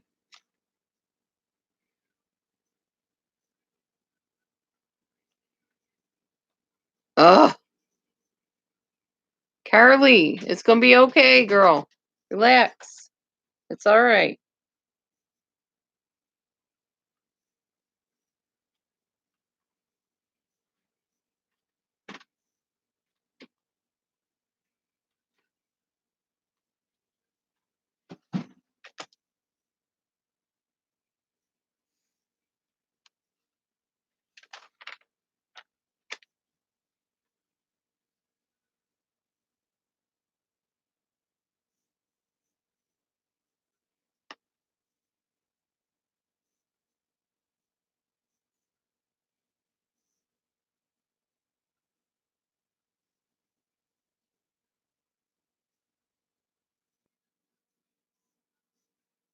Yeah. I think there were some codependency issues there. For sure.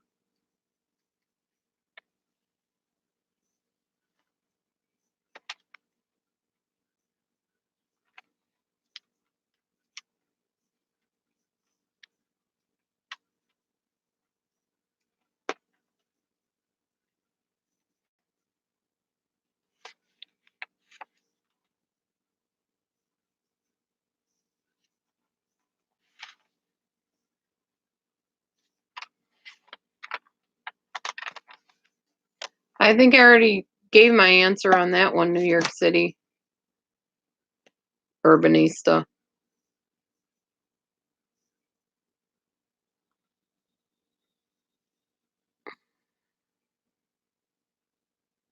Oh. Okay, Carly. I will make sure I watch that video if it's still on. Thank you for letting me know. I know which video that was on because I was on there like earlier in the day. No, I would love to do a side by side video with her. I think that would be interesting.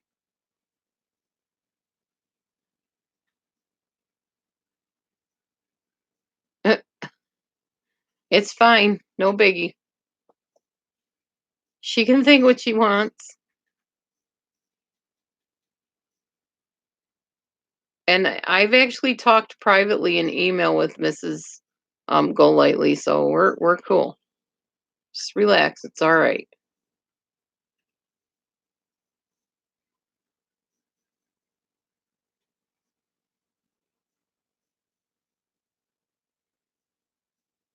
Did Mrs. Analyzer have something new on her channel that I missed? No, I guess she's just talking about your channel in general. Yeah, you need to go watch Mrs. Analyzer's channel. She just casually talks to people. She's a sweet lady. Yeah, that's true, Angel D. And actually, the dude that started Facebook, you can go and watch a video and it shows them sitting in a building all day, people that are hired to do this, and watching what people post on Facebook, and then they type in something to see how you react to it and respond to it.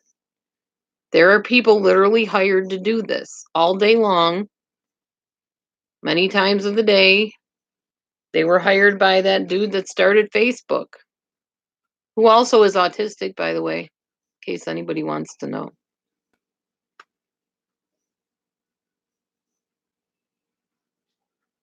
So don't tell me that people that have autism cannot be evil or get into things that they shouldn't be getting into, because they do.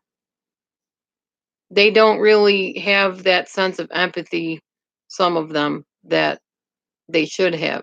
So they can do things that are off the cuff without even thinking twice about it or having feelings about it.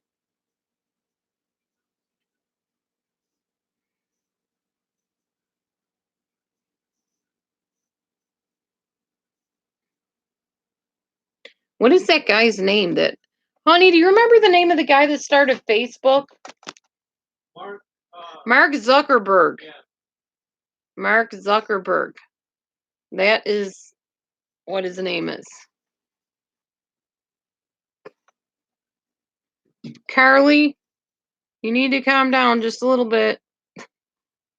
I'm trying to keep this a positive channel, so I know you're trying to defend me, and I appreciate it, but nobody's attacking me in here. So now, if we're in somebody's room or somebody's chat and they're attacking me and you want to speak up, that would make sense. But in here, nobody's attacking me. So it's okay. Take some deep breaths. You'll be all right. I appreciate your help, though. I really do. I love it that people have my back. That's wonderful to know. Yeah, Zuckerberg, there is plenty online about him and what he's up to. But yes, he's got people in a building all day that control Facebook, that will type in things or put ads on that they know are going to get you upset or happy or whatever, and they watch your reaction. They control you through Facebook. Big reason why I'm not on there a whole lot anymore, which I'm sure my husband's surprised to hear because he probably thinks I spend a lot of time on Facebook. Not so much anymore, not since I learned about that Zuckerberg experiment thing they were doing. And sometimes they'll turn off everybody's chat on there, or they'll remove their friends or hide them to see how you react. Yep. And that is true. And I've actually seen a video about Mark Zuckerberg. He is an interesting person, not somebody I would want to get close to. Don't trust the man. Yeah, a lot of people are going off of Facebook. I stay on there because my kids are on there and my grandchildren, and sometimes I wouldn't see them if it wasn't for Facebook. But I don't post a whole lot on there anymore. I don't want them to know what my reactions are or my emotions. None of their business. A cyborg. Yeah, and actually, I said he was autistic. I'm pretty sure he has Asperger's. Not just flat out autistic, but Asperger's. Right. It is horrible to play with people's emotions, but somebody that is an Aspie is fascinated with that sort of thing. And they don't understand emotions like a neurotypical person does, anyways, I don't think.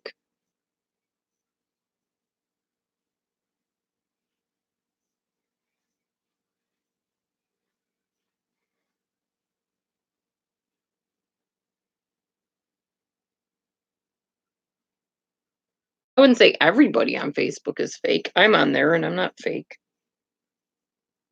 Some people are, though, yeah. I have lots of Facebook people added, but they're not all my friends. In fact, I don't know half of who's on there anymore. So I delete a lot of them myself. I do my own experiment. If they irritate me, I experiment by getting rid of them. I take them off my Facebook. They're probably sitting in some kind of a coffee shop in Africa, half of them.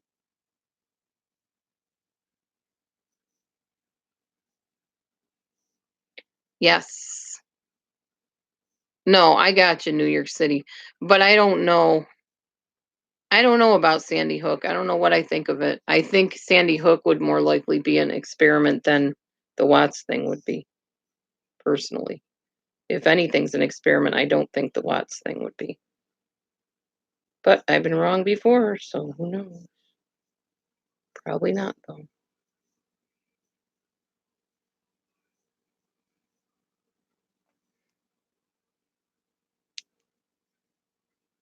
Oh, yeah, there's good subscribers too. Yeah, I mean, everything isn't evil, and everyone is not evil just because there's some evil in the world. Doesn't mean every single thing of life is evil. Just got to use your judgment, pray if you pray. Just think things through before you jump on the bandwagon and realize that there are some people out there watching everything you do.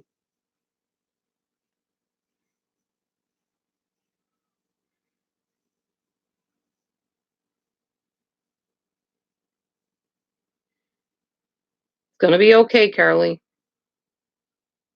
You don't have to leave. I mean, you can if you want. I'm not saying you can't or that you have to stay, but I'm just saying just relax. I'm trying to keep everything happy and positive here. But yeah, if I'm in Mrs. Golightly or anybody else's chat and you see that somebody's being mean and you want to speak up, go for it.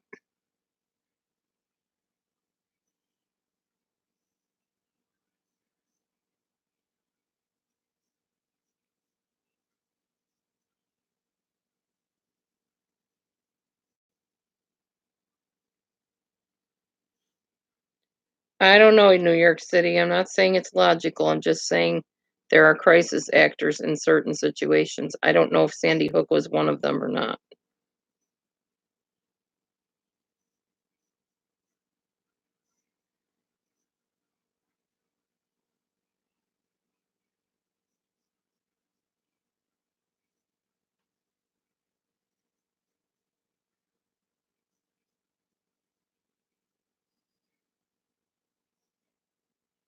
Who's clueless? Oh, New York City is clueless?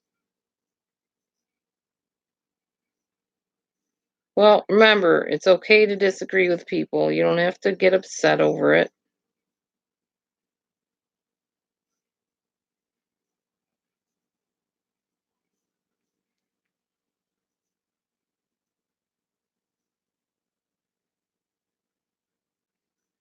Oh, come on, get along, get along. It's okay. We're grown adults here, I think. I didn't put any restriction on age or anything on the chat, so I'm not sure.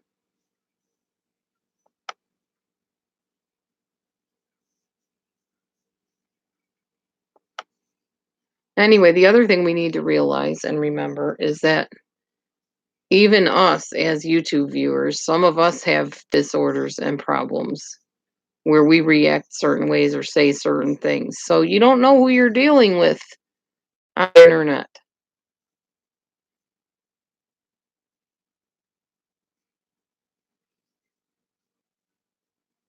Oh my gosh. Okay, Carly, really?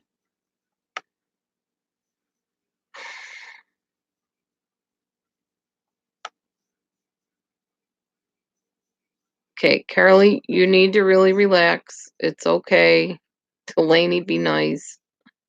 Oh my goodness. Ugh.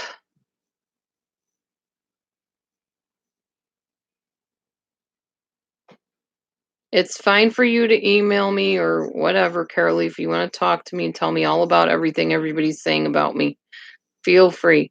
But don't talk in here about it because honestly, nobody's attacking me in here.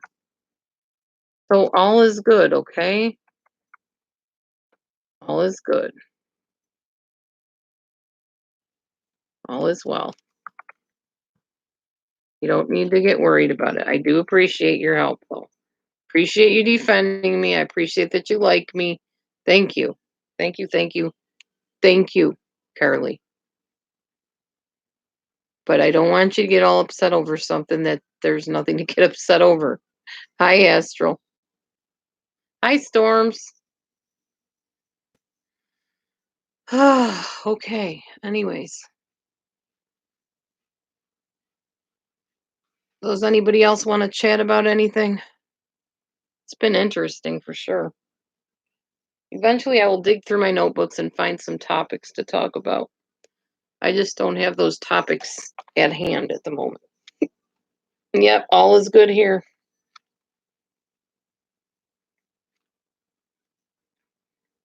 Oh, excuse me. Getting tired.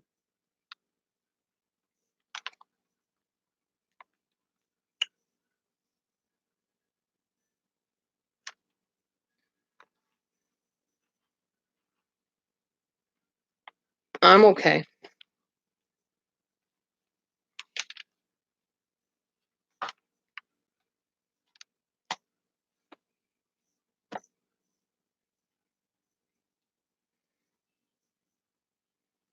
Everything's all right. I gotta show you something. My daughter, when she was little, I don't know if you could see this, but look at that handwriting. That was Amber's handwriting years ago when she was like 10 years old. It says, "My glasses belong on my face and the basket." Because she would leave her glasses around and they'd get broken all the time, and I couldn't afford to buy her new ones. So I gave her a writing assignment as a discipline. That was when she was 10, and that's her writing. Now she's a college student. Goodness, how time flies. Oy, oy, oy. I know, childhood, it's so fleeting. I'm 52 years old. Where did it all go, you know? As a kid, you're always wishing you were older. And then one day you wake up and you're in your 50s and you're like, gosh, I remember wishing I was an adult. Now I wish I could be younger. Yeah, my girl's sweet. Ooh, daddy's not gonna be happy with you, Michi. Look where Michi is. She's on daddy's pillow. That's not good. We need to change that little issue and put a blanket over the pillow. Meech, you need to move me some. You need to get up on the blanket if you're gonna be on the pillow. Because daddy will sneeze and cough and be allergic to you. I know you're upset with me. It's okay. It's okay. It's okay. You go back. You can go back, but daddy doesn't want you right on his pillow. Because he sneezes, he's allergic to you. There you go, Meech. There you go. It's buffering. Sorry. Sorry, we're buffering.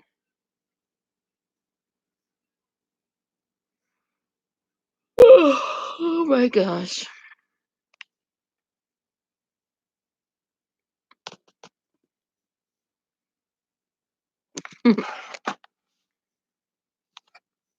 Just curious why we can't go back.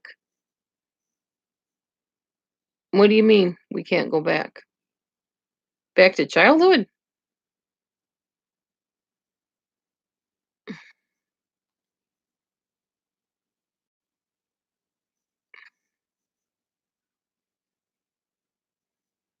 Sorry about the buffering. I don't know. I don't know why it's buffering. That is true, Delaney. I've heard that saying too. Easier to deceive someone than to convince them that they've been deceived. Very true.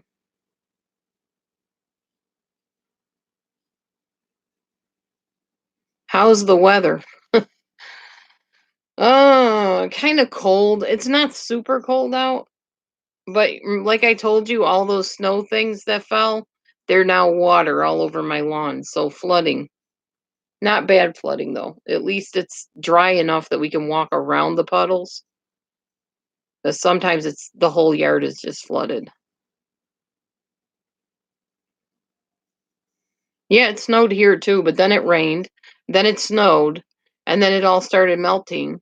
So now we have patches of water all over our lawn.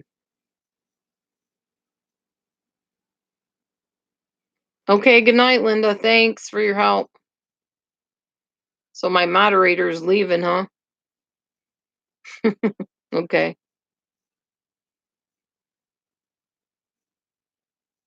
Bye. Thanks for your help. Like I said, moderator. Adios, muchacha.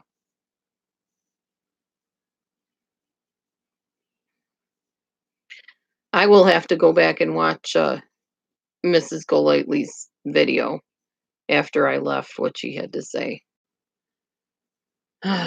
She is something.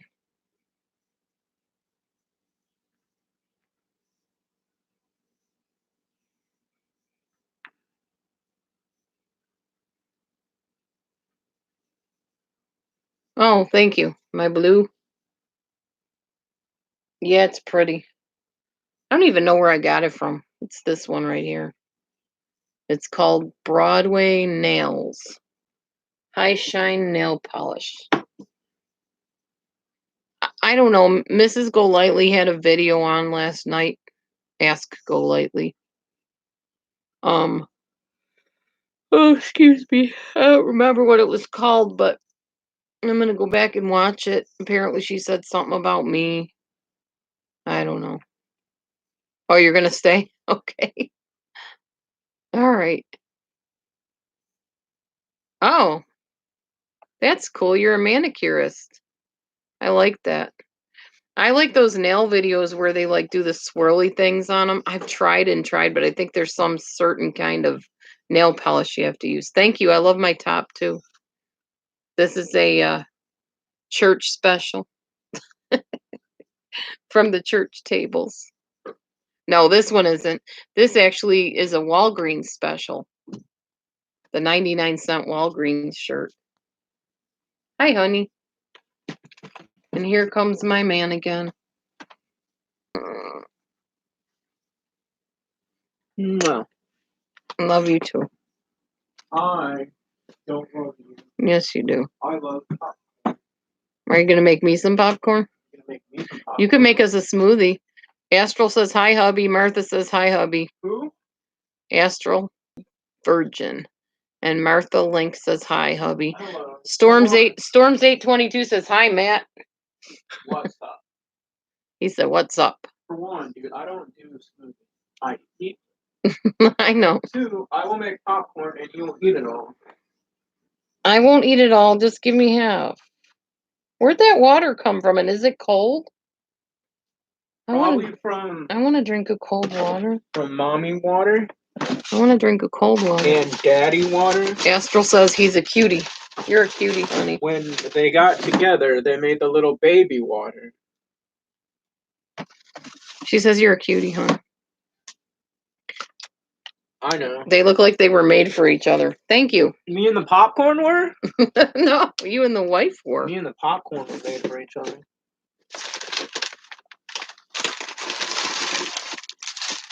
Okay, Joanna. Good night. Your husband is so sweet. Honey, you're sweet. If only you knew the truth. Ah, that's funny. You look at your husband and think, now what? That's not nice. You heard him talk about the baby water, huh? He is a goofball. My husband is.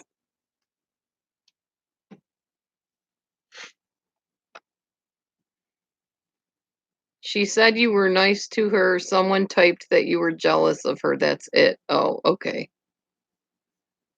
Mrs. Golightly said I was nice to her. I have no reason not to be nice to her. She hasn't done anything to me. She's just goofy. Then she's a little more worldly than I am, but bye-bye, Joanna. Have a good night. Yeah, she's entertaining in a different way. My husband thinks she's a riot. I guess I don't get really into her type of humor, but sometimes she's fun, I guess. Oh, Joanna is Joe. What do you mean, who's Joe?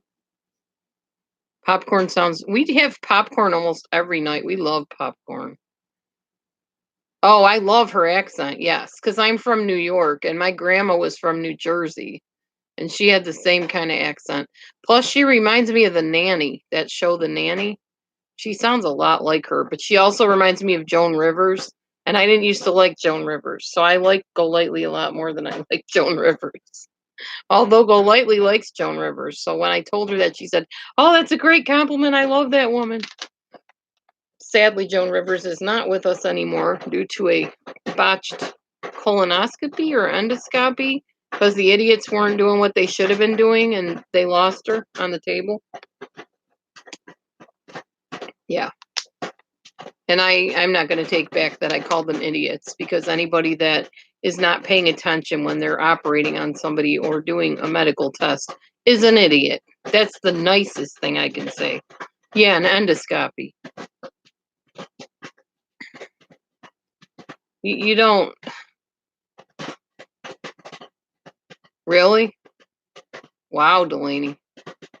Still, nonetheless. Yeah, you got to watch everything you say anymore because people will come after you. It's just terrible. Routine procedures.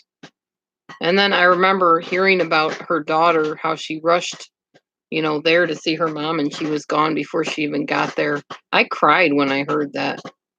And I'm not a big Joan Rivers fan, but that's a human being whose life should not have been taken that way. Again, another human being whose life was taken unfairly and cruelly.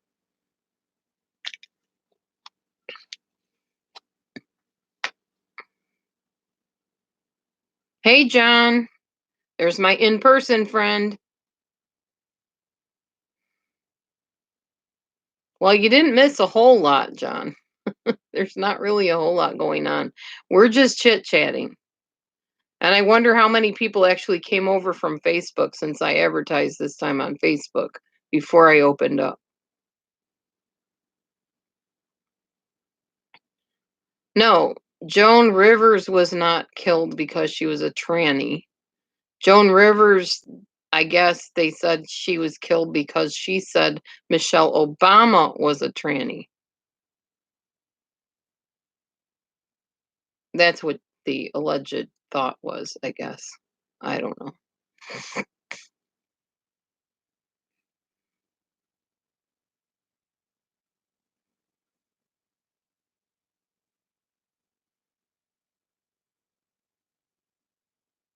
Yeah, you got to be careful what you write and what you say. I try to accept everybody. Sometimes it's hard. There's certain things I'm just really against, and I won't get into what those are. But if I dare to say that something bothers me or I'm not for it and it's not like my proclivity or preference, I can get in so much trouble. Seriously. Especially depending on where you say it at. Where's my popcorn? The microwave? Give me a second. Oh, where are you at? Oh. Well, I saw that you were there 1 minute and you were gone. I know, I can smell that crap all the way here. Oh, no, trolls. It's not about speaking my mind here. I'm just talking about in general when I have an issue with things.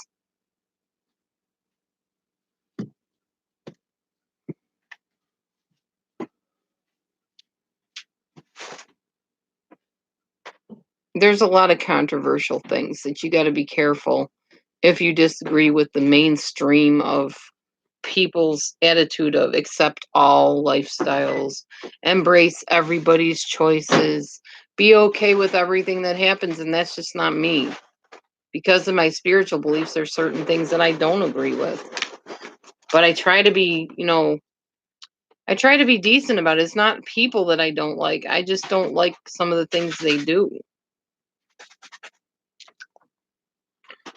But still, even saying that, you can get in so much trouble. No, I would never say something to hurt somebody on purpose. Well, at least not if there wasn't a good reason for it. I mean, if somebody's upsetting me constantly, I might say something that hurts them on purpose. I got to be for real with you here. I might get angry and lash out because I am human. If they're picking at me or something, I might say, hey, knock it off. I might call them a name. I don't know. I try not to, but I gotta be honest. I have my limits. You only push me so far, and then I'm kind of like, okay, dude.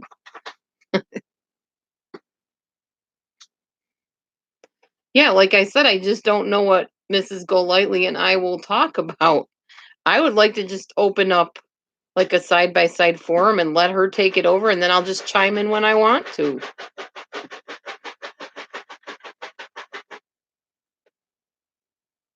Yeah, he's not playing with a full capacity of thought process. He's there. No, I'm not an instigator. Uh-uh. Not usually, anyways. I used to be more so than I am now, I would say. Especially like at family gatherings. I would purposely say stuff that got people going and got them to rip me to shreds, and then I'd get all upset about it. I don't do that so much anymore. I try to focus on the similarities and not so much on the differences. Because usually the fact is I'm outnumbered with the differences anyway. Can you get me a bowl? Just see what you want. I better get you a bowl. Mm-hmm. Because it'll take me a while. Plus, I probably would eat almost all of it. Popcorn. Yum, yum, yum. And we put popcorn sprinkle stuff on it, like ranch and stuff. How much you want? That's good. You want more or no? Here, you take this. You sure? You want me to have more? I just want the bottom of the thing. Oh, okay. That's where all the spices go.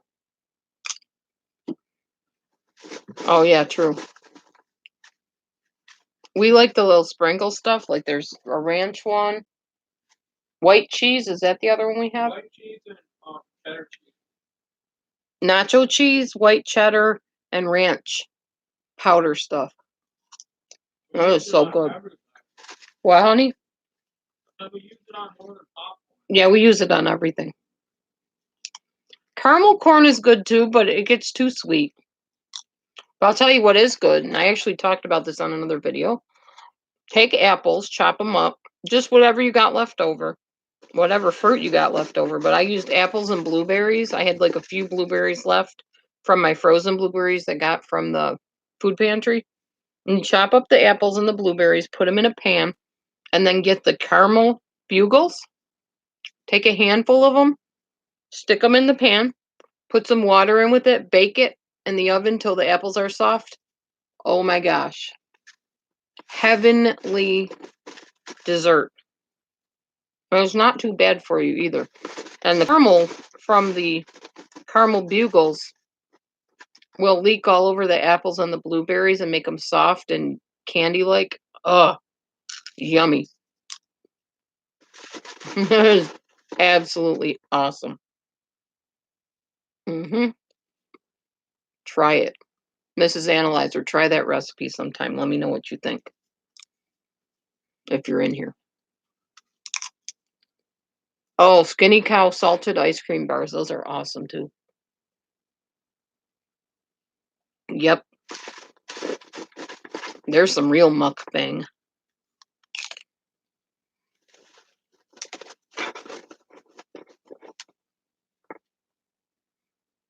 I didn't block you. I put you in a timeout because I told you several times to take a breath and relax. I told you I appreciated you defending me, but there was nothing to defend me about, Carly.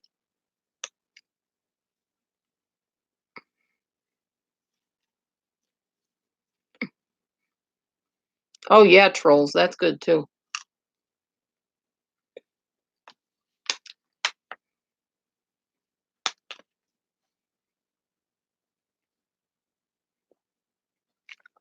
Hey, Carly, how old are you, if you don't mind me asking? Just curious. Thank you, Delaney. I don't know what's entertaining about it, but thank you, John. I love my nails too.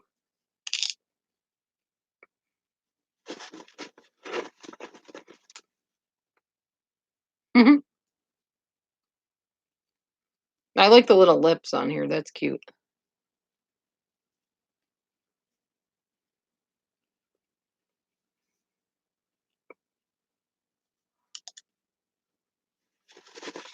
I'm trying to think what I'm going to make for dinner tomorrow.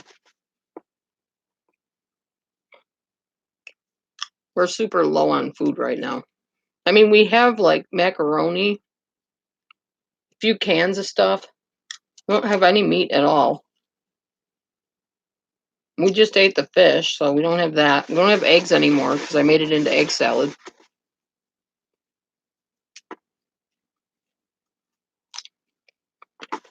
Thank you, trolls. You're a young one. Most of my viewers are usually in their 50s and 60s.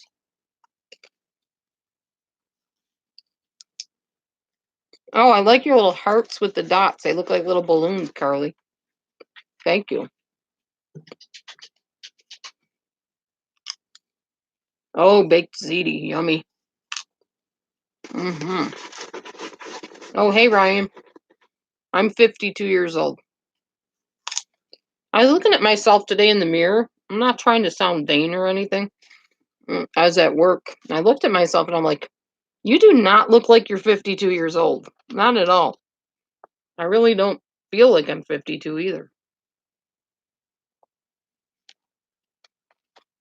And then I was sitting there thinking, I wonder what I'm going to look like when I'm 70 and 80. Oh, my husband was born in 83. Trolls.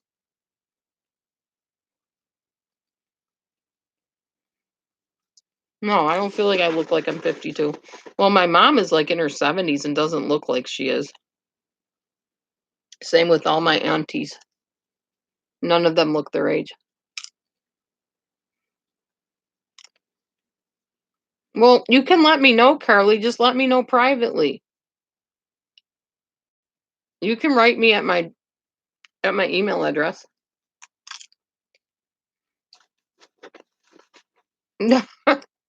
I have not heard of the ASMR mukbang at all.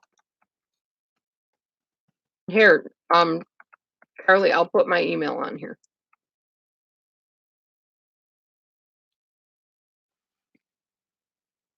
Also, here's if anybody is interested, there is the first free day one of my e-course that I produced that I'm trying to sell eventually, hopefully.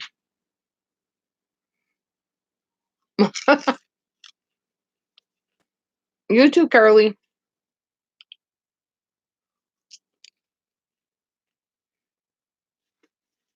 My birthday, August 24th, 1966. My husband and I are 17 years apart.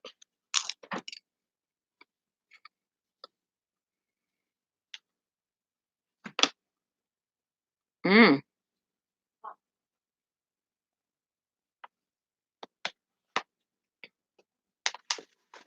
18 inches of snow. Wow. Yes, I can believe it. I lived through the blizzard of 77 in Buffalo. Yes, please do, trolls. Everybody check it out. It's free. Boy, boy, boy, boy, boy.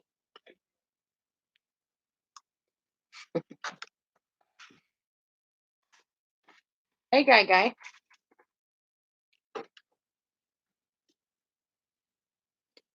Yep, that's a lot of snow, but that's typical for Buffalo, New York. 18 inches, that's nothing. I lived through snowstorms that covered cars. It was called blowing and drifting snow from Lake Erie. Yeah, it's rough.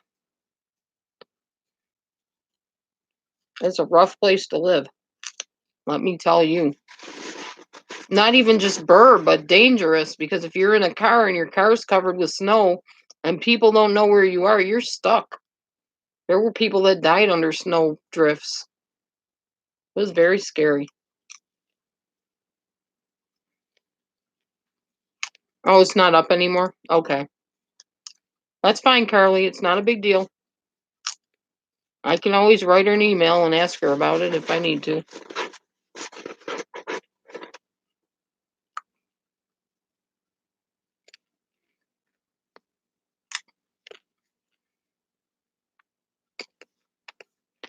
It might not have been her that took it down either.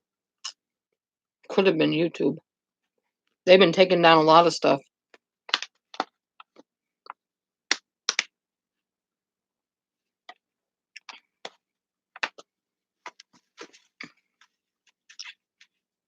Oh, yeah, Astral.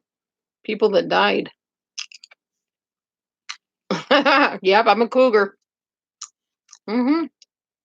I didn't think of it at the time, but then people started calling me that, and I'm like, what the heck is a cougar? So I looked it up, and I was looking at all these little old shriveled up old ladies dating all these young guys. I was like, good God, that's not me. I don't look like that. But yeah, there's 17 years between us, so I guess that's what they consider me, a cougar. Wow. And the thing is, we don't even think about it, because the weird thing is he looks older than his age and I look younger than mine. So it kind of works out that way. Most people think we're such a cute couple.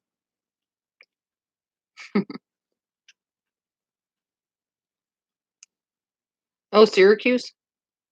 Yeah, that's not far from Buffalo. Is it a couple hours from Buffalo or something?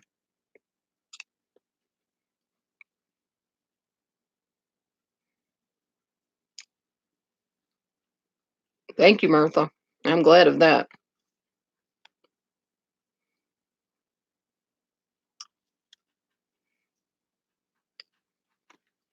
No, I never thought I would care about wrinkles because I always see those wrinkle commercials. I grow old gracefully, all that stuff. But I would watch that stuff and go, why do they care about wrinkles so much? Doesn't matter. And now that I'm in my 50s, it's like, oh, yeah, I care about it. I don't want to get all wrinkly and shriveled up like a prune. So it makes me happy that I have nice skin. People ask me, why do you have nice skin? How did you, how do you still have the elasticity of light or of young life in you? I'm like, beats me. I don't know. I try to eat right, try to stay out of the sun.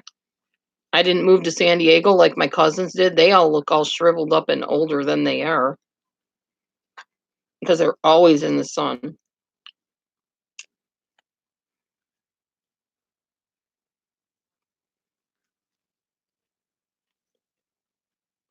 Yeah, I'm 52 years old. Seriously. I do think the sun has a lot to do with it, though. I really do. I tend to be an indoor type person. I like being in my home. I'm a homebody. So I don't go out a lot. So and I'm not in the sun a lot. I mean, I go out, but I don't stay in the sun a lot. And it makes a huge difference. I mean, you have to get out in the sun once in a while. You got to get that vitamin D and stuff.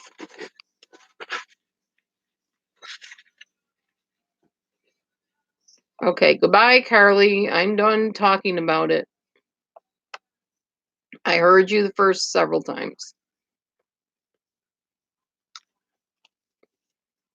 I think maybe you are getting a little bit carried away.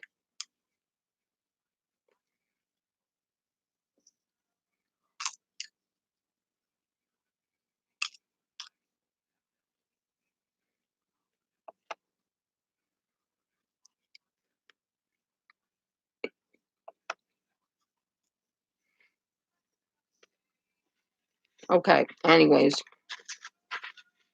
I gave you my email address. Feel free to email me. Yeah, that's true, John. Pollution makes a huge difference.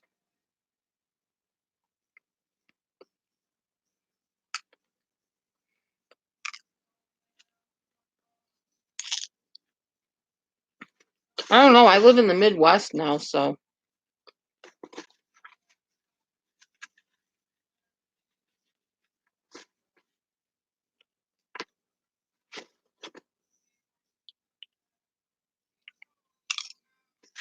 And there's a lot of sun here sometimes.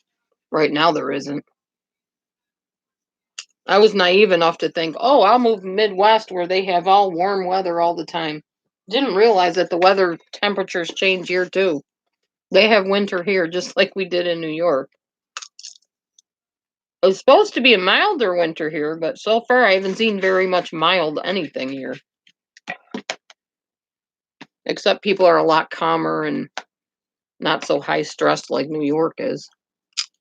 At least where I lived in New York, anyhow. Very high pressure.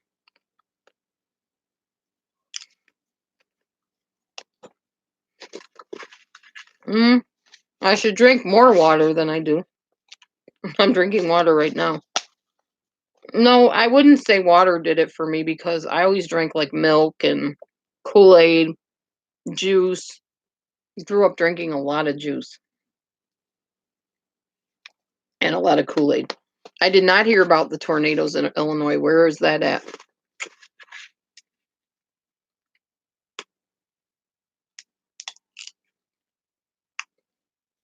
Uh-huh. Water is very good for you for lots of reasons.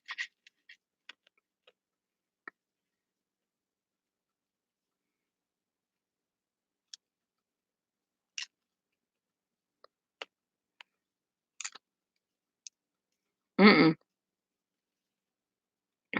I did not hear about an earthquake in Alaska. Wow. I don't usually hear anything unless somebody comes in and tells me about it because I don't read the newspaper. I don't watch the news.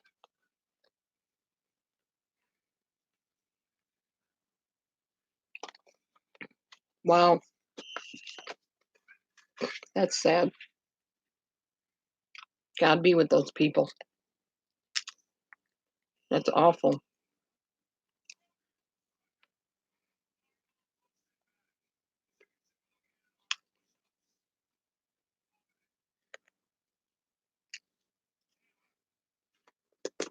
Oh, that's good. No injuries or deaths. I'm glad to hear that.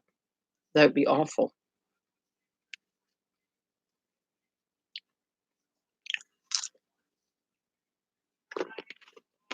Oh, in case you guys didn't know, I have figured out a way to get my other YouTube channel.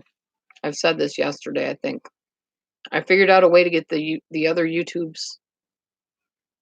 videos onto this YouTube channel.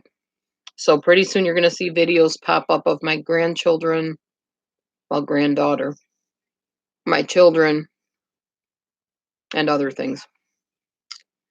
Welcome back, Linda. Got your popcorn in hand. This is why my husband tells me, just eat what you want and give me the rest, because I eat popcorn. When I get popcorn, I can eat a big bowl of it. This bowl wasn't full, though.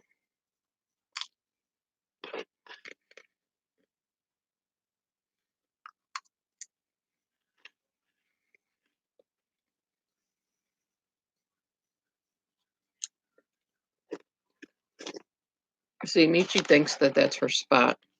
That's actually Daddy's pillow. Well, she thinks that's her spot to sleep on. We've been trying to put the cats in the cat room because they wake him up too early and he can't get a good night's sleep. And they got their cat tree they can sleep on. Popcorn party. Red salt? Mm-mm. I don't have any red salt.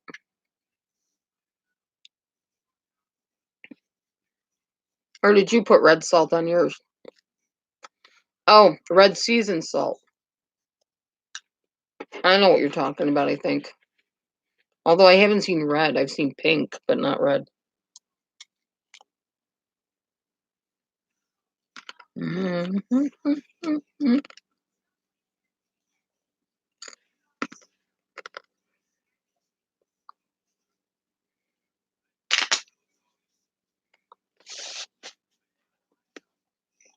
I did not get candles, no. I didn't even know about Bath and Body Works Candle Day.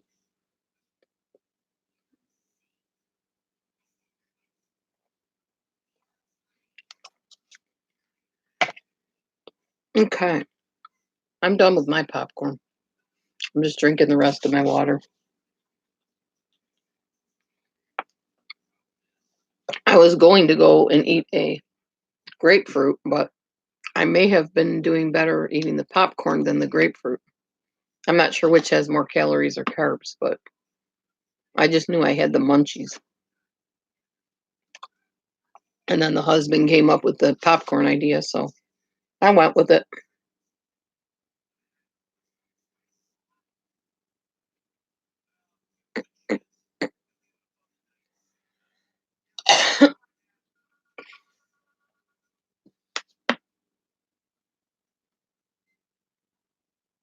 That kernel in my throat.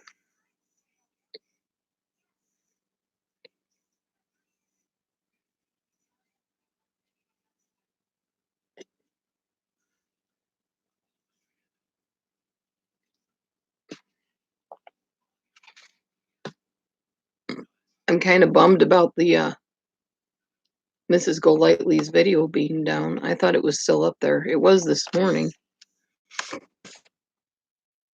I thought. I would have liked to see it again. See what I missed after I left.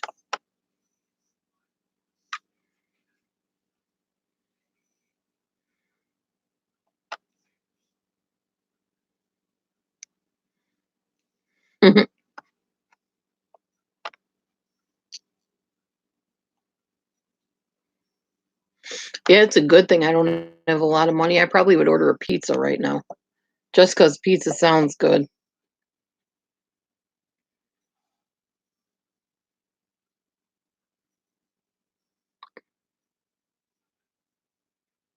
Oh, there's no topic, Val. We're just talking. We've flipped from topic to topic all night. There's no definite topic at all. By the way, there is a really good YouTube channel called Special Books by Special Kids.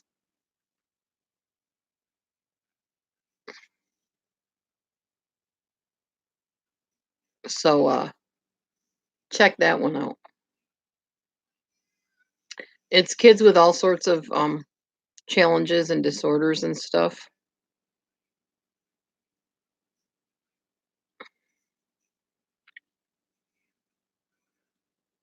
And the guy goes on and he interviews them and stuff.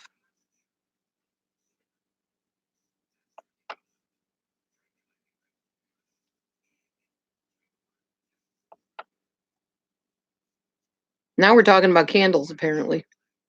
Candles that are on sale.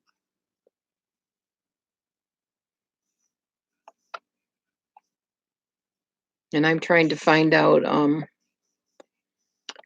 if Mrs. Golightly's video from last night is still on here. Because somebody told me she took it down. I don't know. Maybe she did take it down. I forget what it was called. I don't know if it was My Secret Revealed or if that's a different one. Oh, well.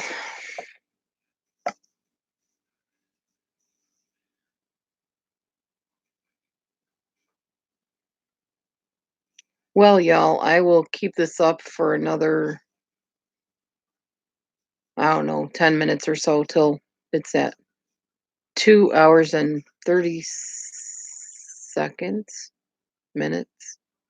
2 hours, 30 minutes, and however many seconds. So we can just chat about whatever until then.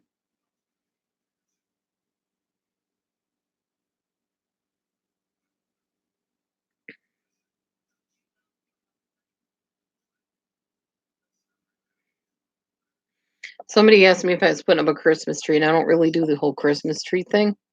But what I do like are these flowers. Oh, what are they called?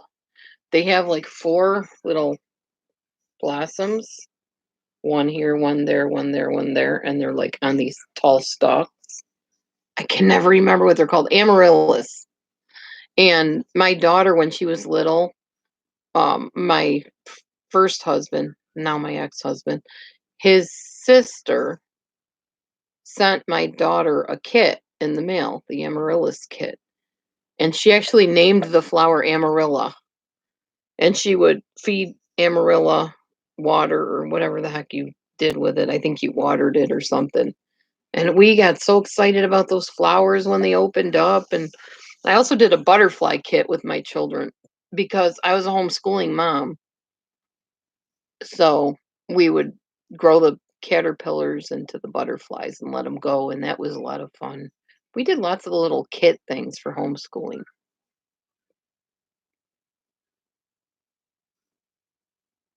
Yeah, Walmart's got a lot of cool ones. I saw them too. I was smelling them the one day when I went in there.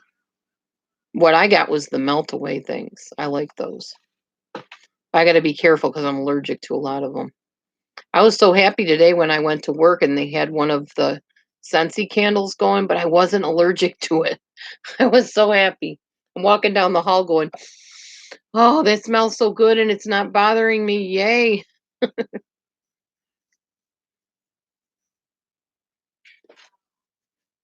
I was very happy about that.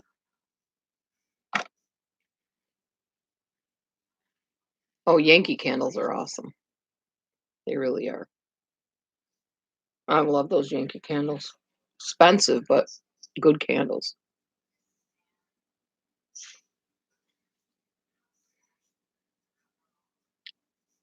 Linda, if you can find the video, let me know. If you can go look now and see if it's up. I'm not sure which one it was. That's the problem. I don't remember the title of it.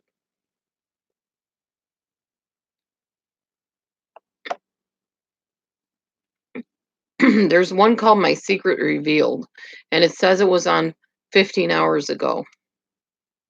And then there was a Nicole Kessinger Protected, and that one was only like a little while ago, 28 minutes or something.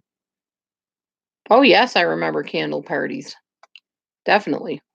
My cousin used to do them. I think my sister-in-law also did them. Yep. I used to do home parties. Love doing home parties. Oh, the Sunday chat. Is it still there, Patricia? If it is, when I get off of here, I'm going to go watch it. I'll figure out what she's talking about because people are always saying stuff about me. I really don't care. I'm just happy that they're calling me Dee Dee because for years I went by Dee Dee and tried to see if people would pick up on it because I just like the way it sounds. I mean, my name's Laura Beth, which I don't mind being called that either. At work, I'm Miss Culbert. I don't even get my name in there, so. But on here, everybody knows me as Dee Dee. And I like it. It's cute. Yeah, I don't care. I'm relevant. I like that. If they're talking about you, you're relevant.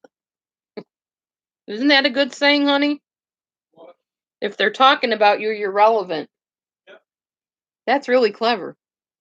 Thank you, Martha. That was a really good saying. It's gone. Okay. That's all right. Whatever. They come, they go.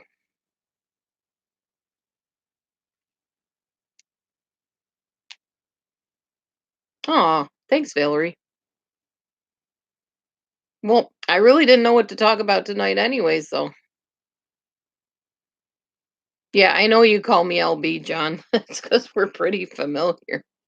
I mean, I kissed you once, so I guess you kind of know me a little.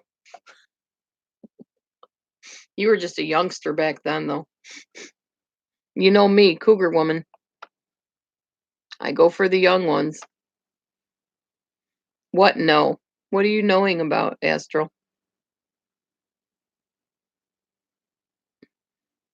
Yep, she took it down, or YouTube took it down, whoever took it down.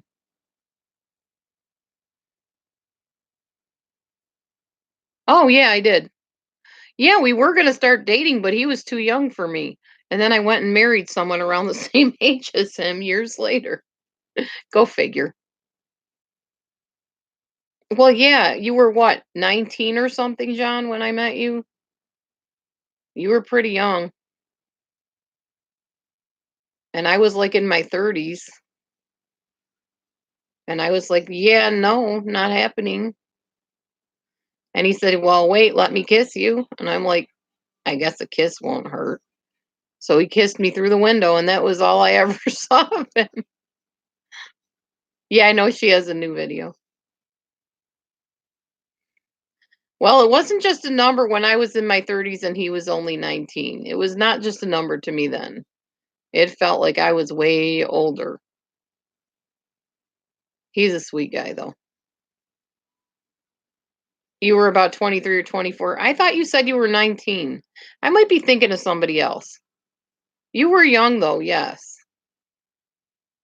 Yeah, it changes as you get older. That's true.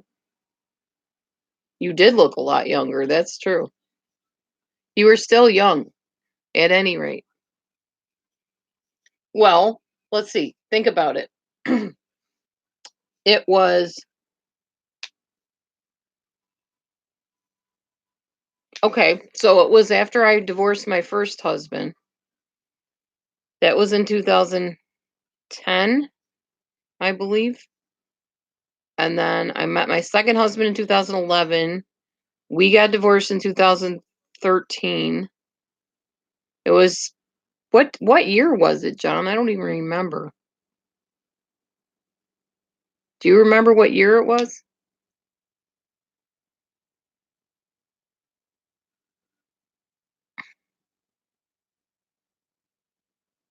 I'm trying to remember if it was after my first divorce or after my second divorce that I met you.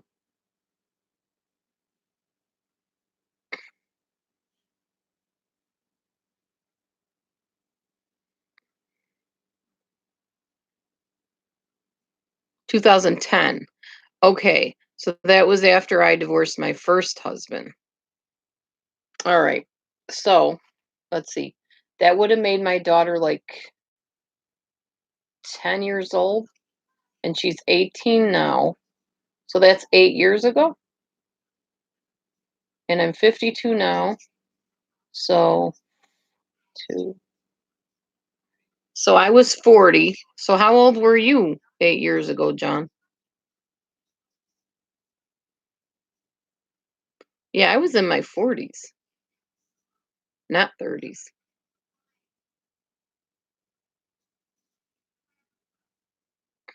Honey, how old were you 8 years ago?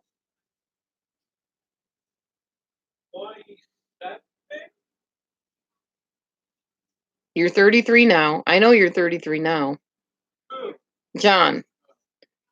Well, he's a little bit younger than you are, so you would have been 25. Okay. I was 40. You were 25. Too young.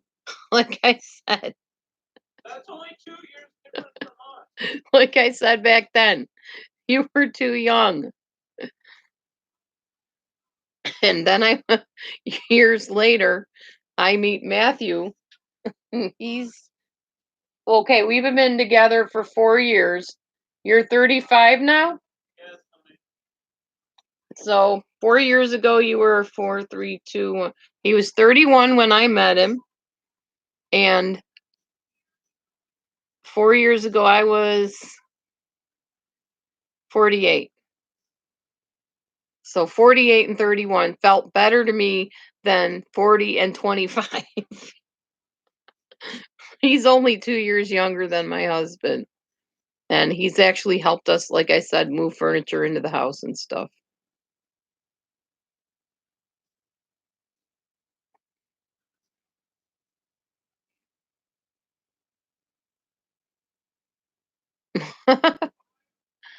No, I guess you do have to be 18 to buy energy drinks because of the little kids, buying them and probably getting high off them. I don't know.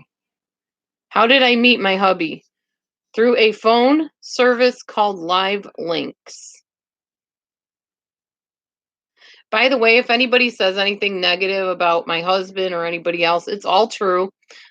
So don't worry about it.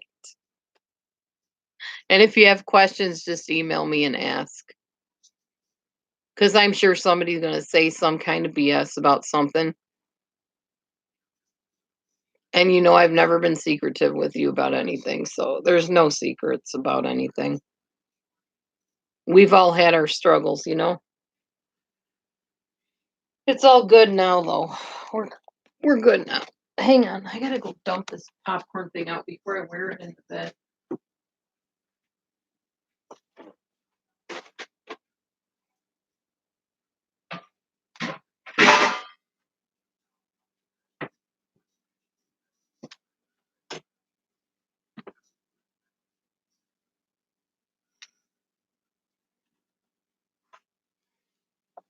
All right. Yeah, I know, Martha, right? No, it's just that I know how people like to talk. They'll watch my videos and say, "Oh, did you know? Blah, blah, blah, blah, blah." Just say, "Yes, we know.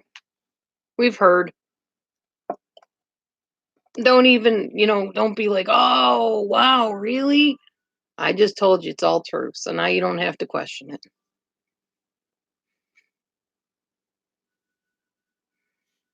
Usually that knocks the winds out of their sails and they stop talking about it if you don't make a big deal out of it and be all shocked about it.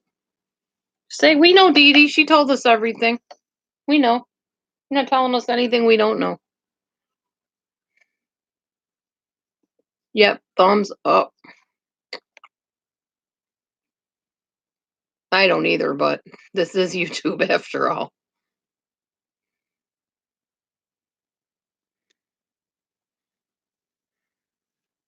Anytime I think of the word gossip, I think of hee haw.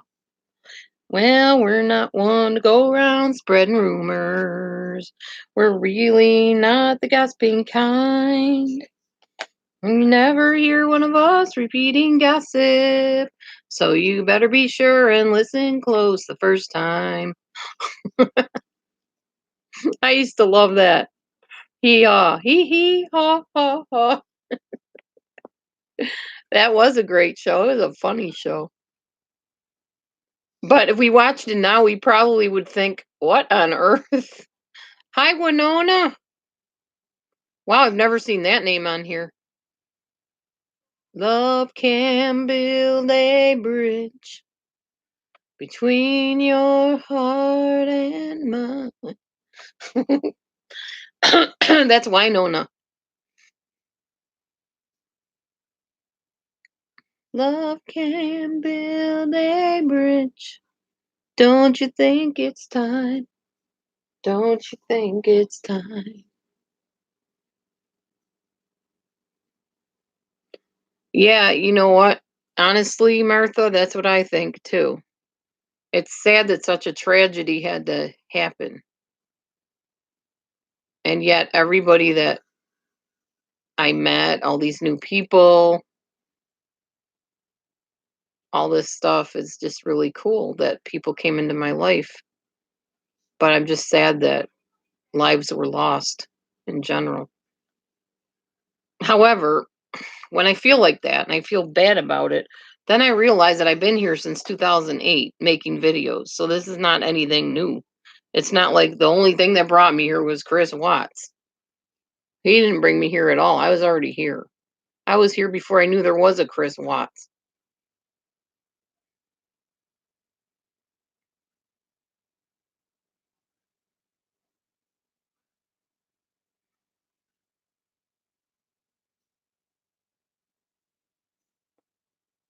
Aw, good, Martha. I'm glad. Caden? I don't know who Caden. Oh, Caden. Hi, Caden. Anyway, yeah, it brought all of you here. That's true.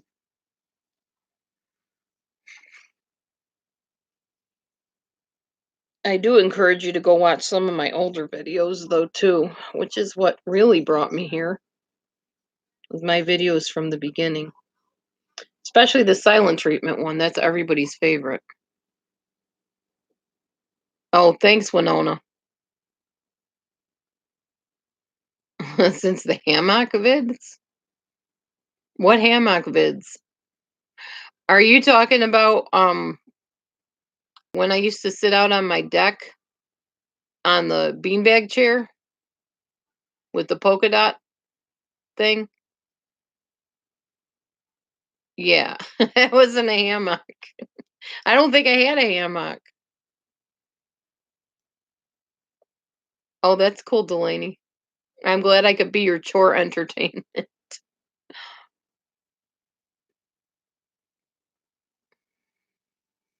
Oh yeah. Oh yeah, this is not my first rodeo. Okay, good night, Val. All right, hope you feel better. No, that wasn't a hammock. I just took a fuzzy white blanket that had polka dots on it and put it over the beanbag chair. And I would sit out on the nice warm deck filming my videos. That was when I was married to my second husband. When I did live in a trailer. People call me trailer trash now. I don't live in a trailer. I wish I had my trailer back. I would like to live in a trailer. Oh yeah, I've never seen the movie Fargo. Let me know what actress that is. I'd like to know who I sound like. That'd be interesting. Hammock videos. That's funny, Astral. Yeah, I really was comfortable in front of the camera from the beginning. I don't really ever remember not being comfortable. Because to me, people would say, well, I'm so scared to be in front of a camera. I'm like, you're talking to a screen. What are you afraid of? I mean, first of all, you got to talk to yourself. I think that helps. If you're a person that's used to talking to yourself all the time, this is nothing because you're basically just talking to yourself. Except now I have a little screen here where people are talking too. So I feel like y'all are really here with me. And plus, I've been on camera with people in the past. So I know you're really out there. You're not just a bunch of words popping up on the screen. But I just giggle when people say that. Oh, I'd love to make videos, but I'm afraid. What are you afraid of? There's nothing there. It's a screen. Oh, yeah, that's an old one. That was one of my very first videos, the color one. Yeah. Okay, John, have a good night. Thanks for coming in.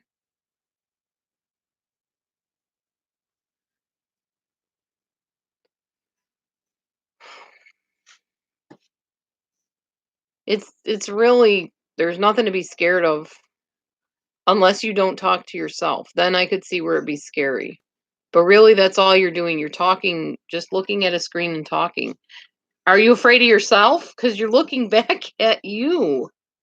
I mean, this is me that I'm looking at right here. That's me in that camera. I see myself. I don't see any of you. So I think you'll be all right. Try it sometime. Just turn the camera on and start talking. You can even say a couple words instead of going on and on like I do. It's only scary the first time for most people. You don't like looking at yourself? Oh. Well, you could get like a piece of cardboard and cover up the screen. Oh, it's so weird to you? Oh, well, it's really not too bad. I don't know. It doesn't bother me, honey.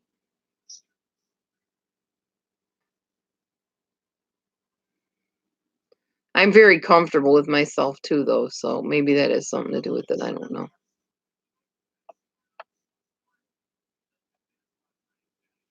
Fargo Connected.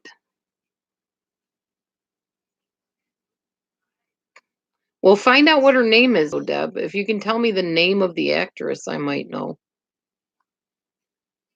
Oh, no problem, Winona. Thanks for coming in. Good night.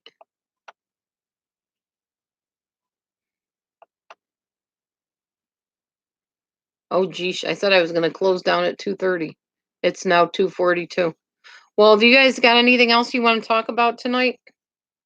Or are you cool with me closing down for now?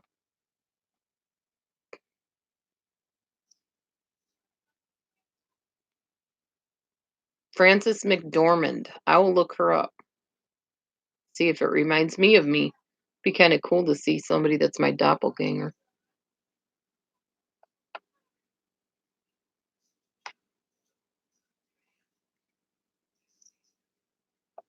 Frances McDormand.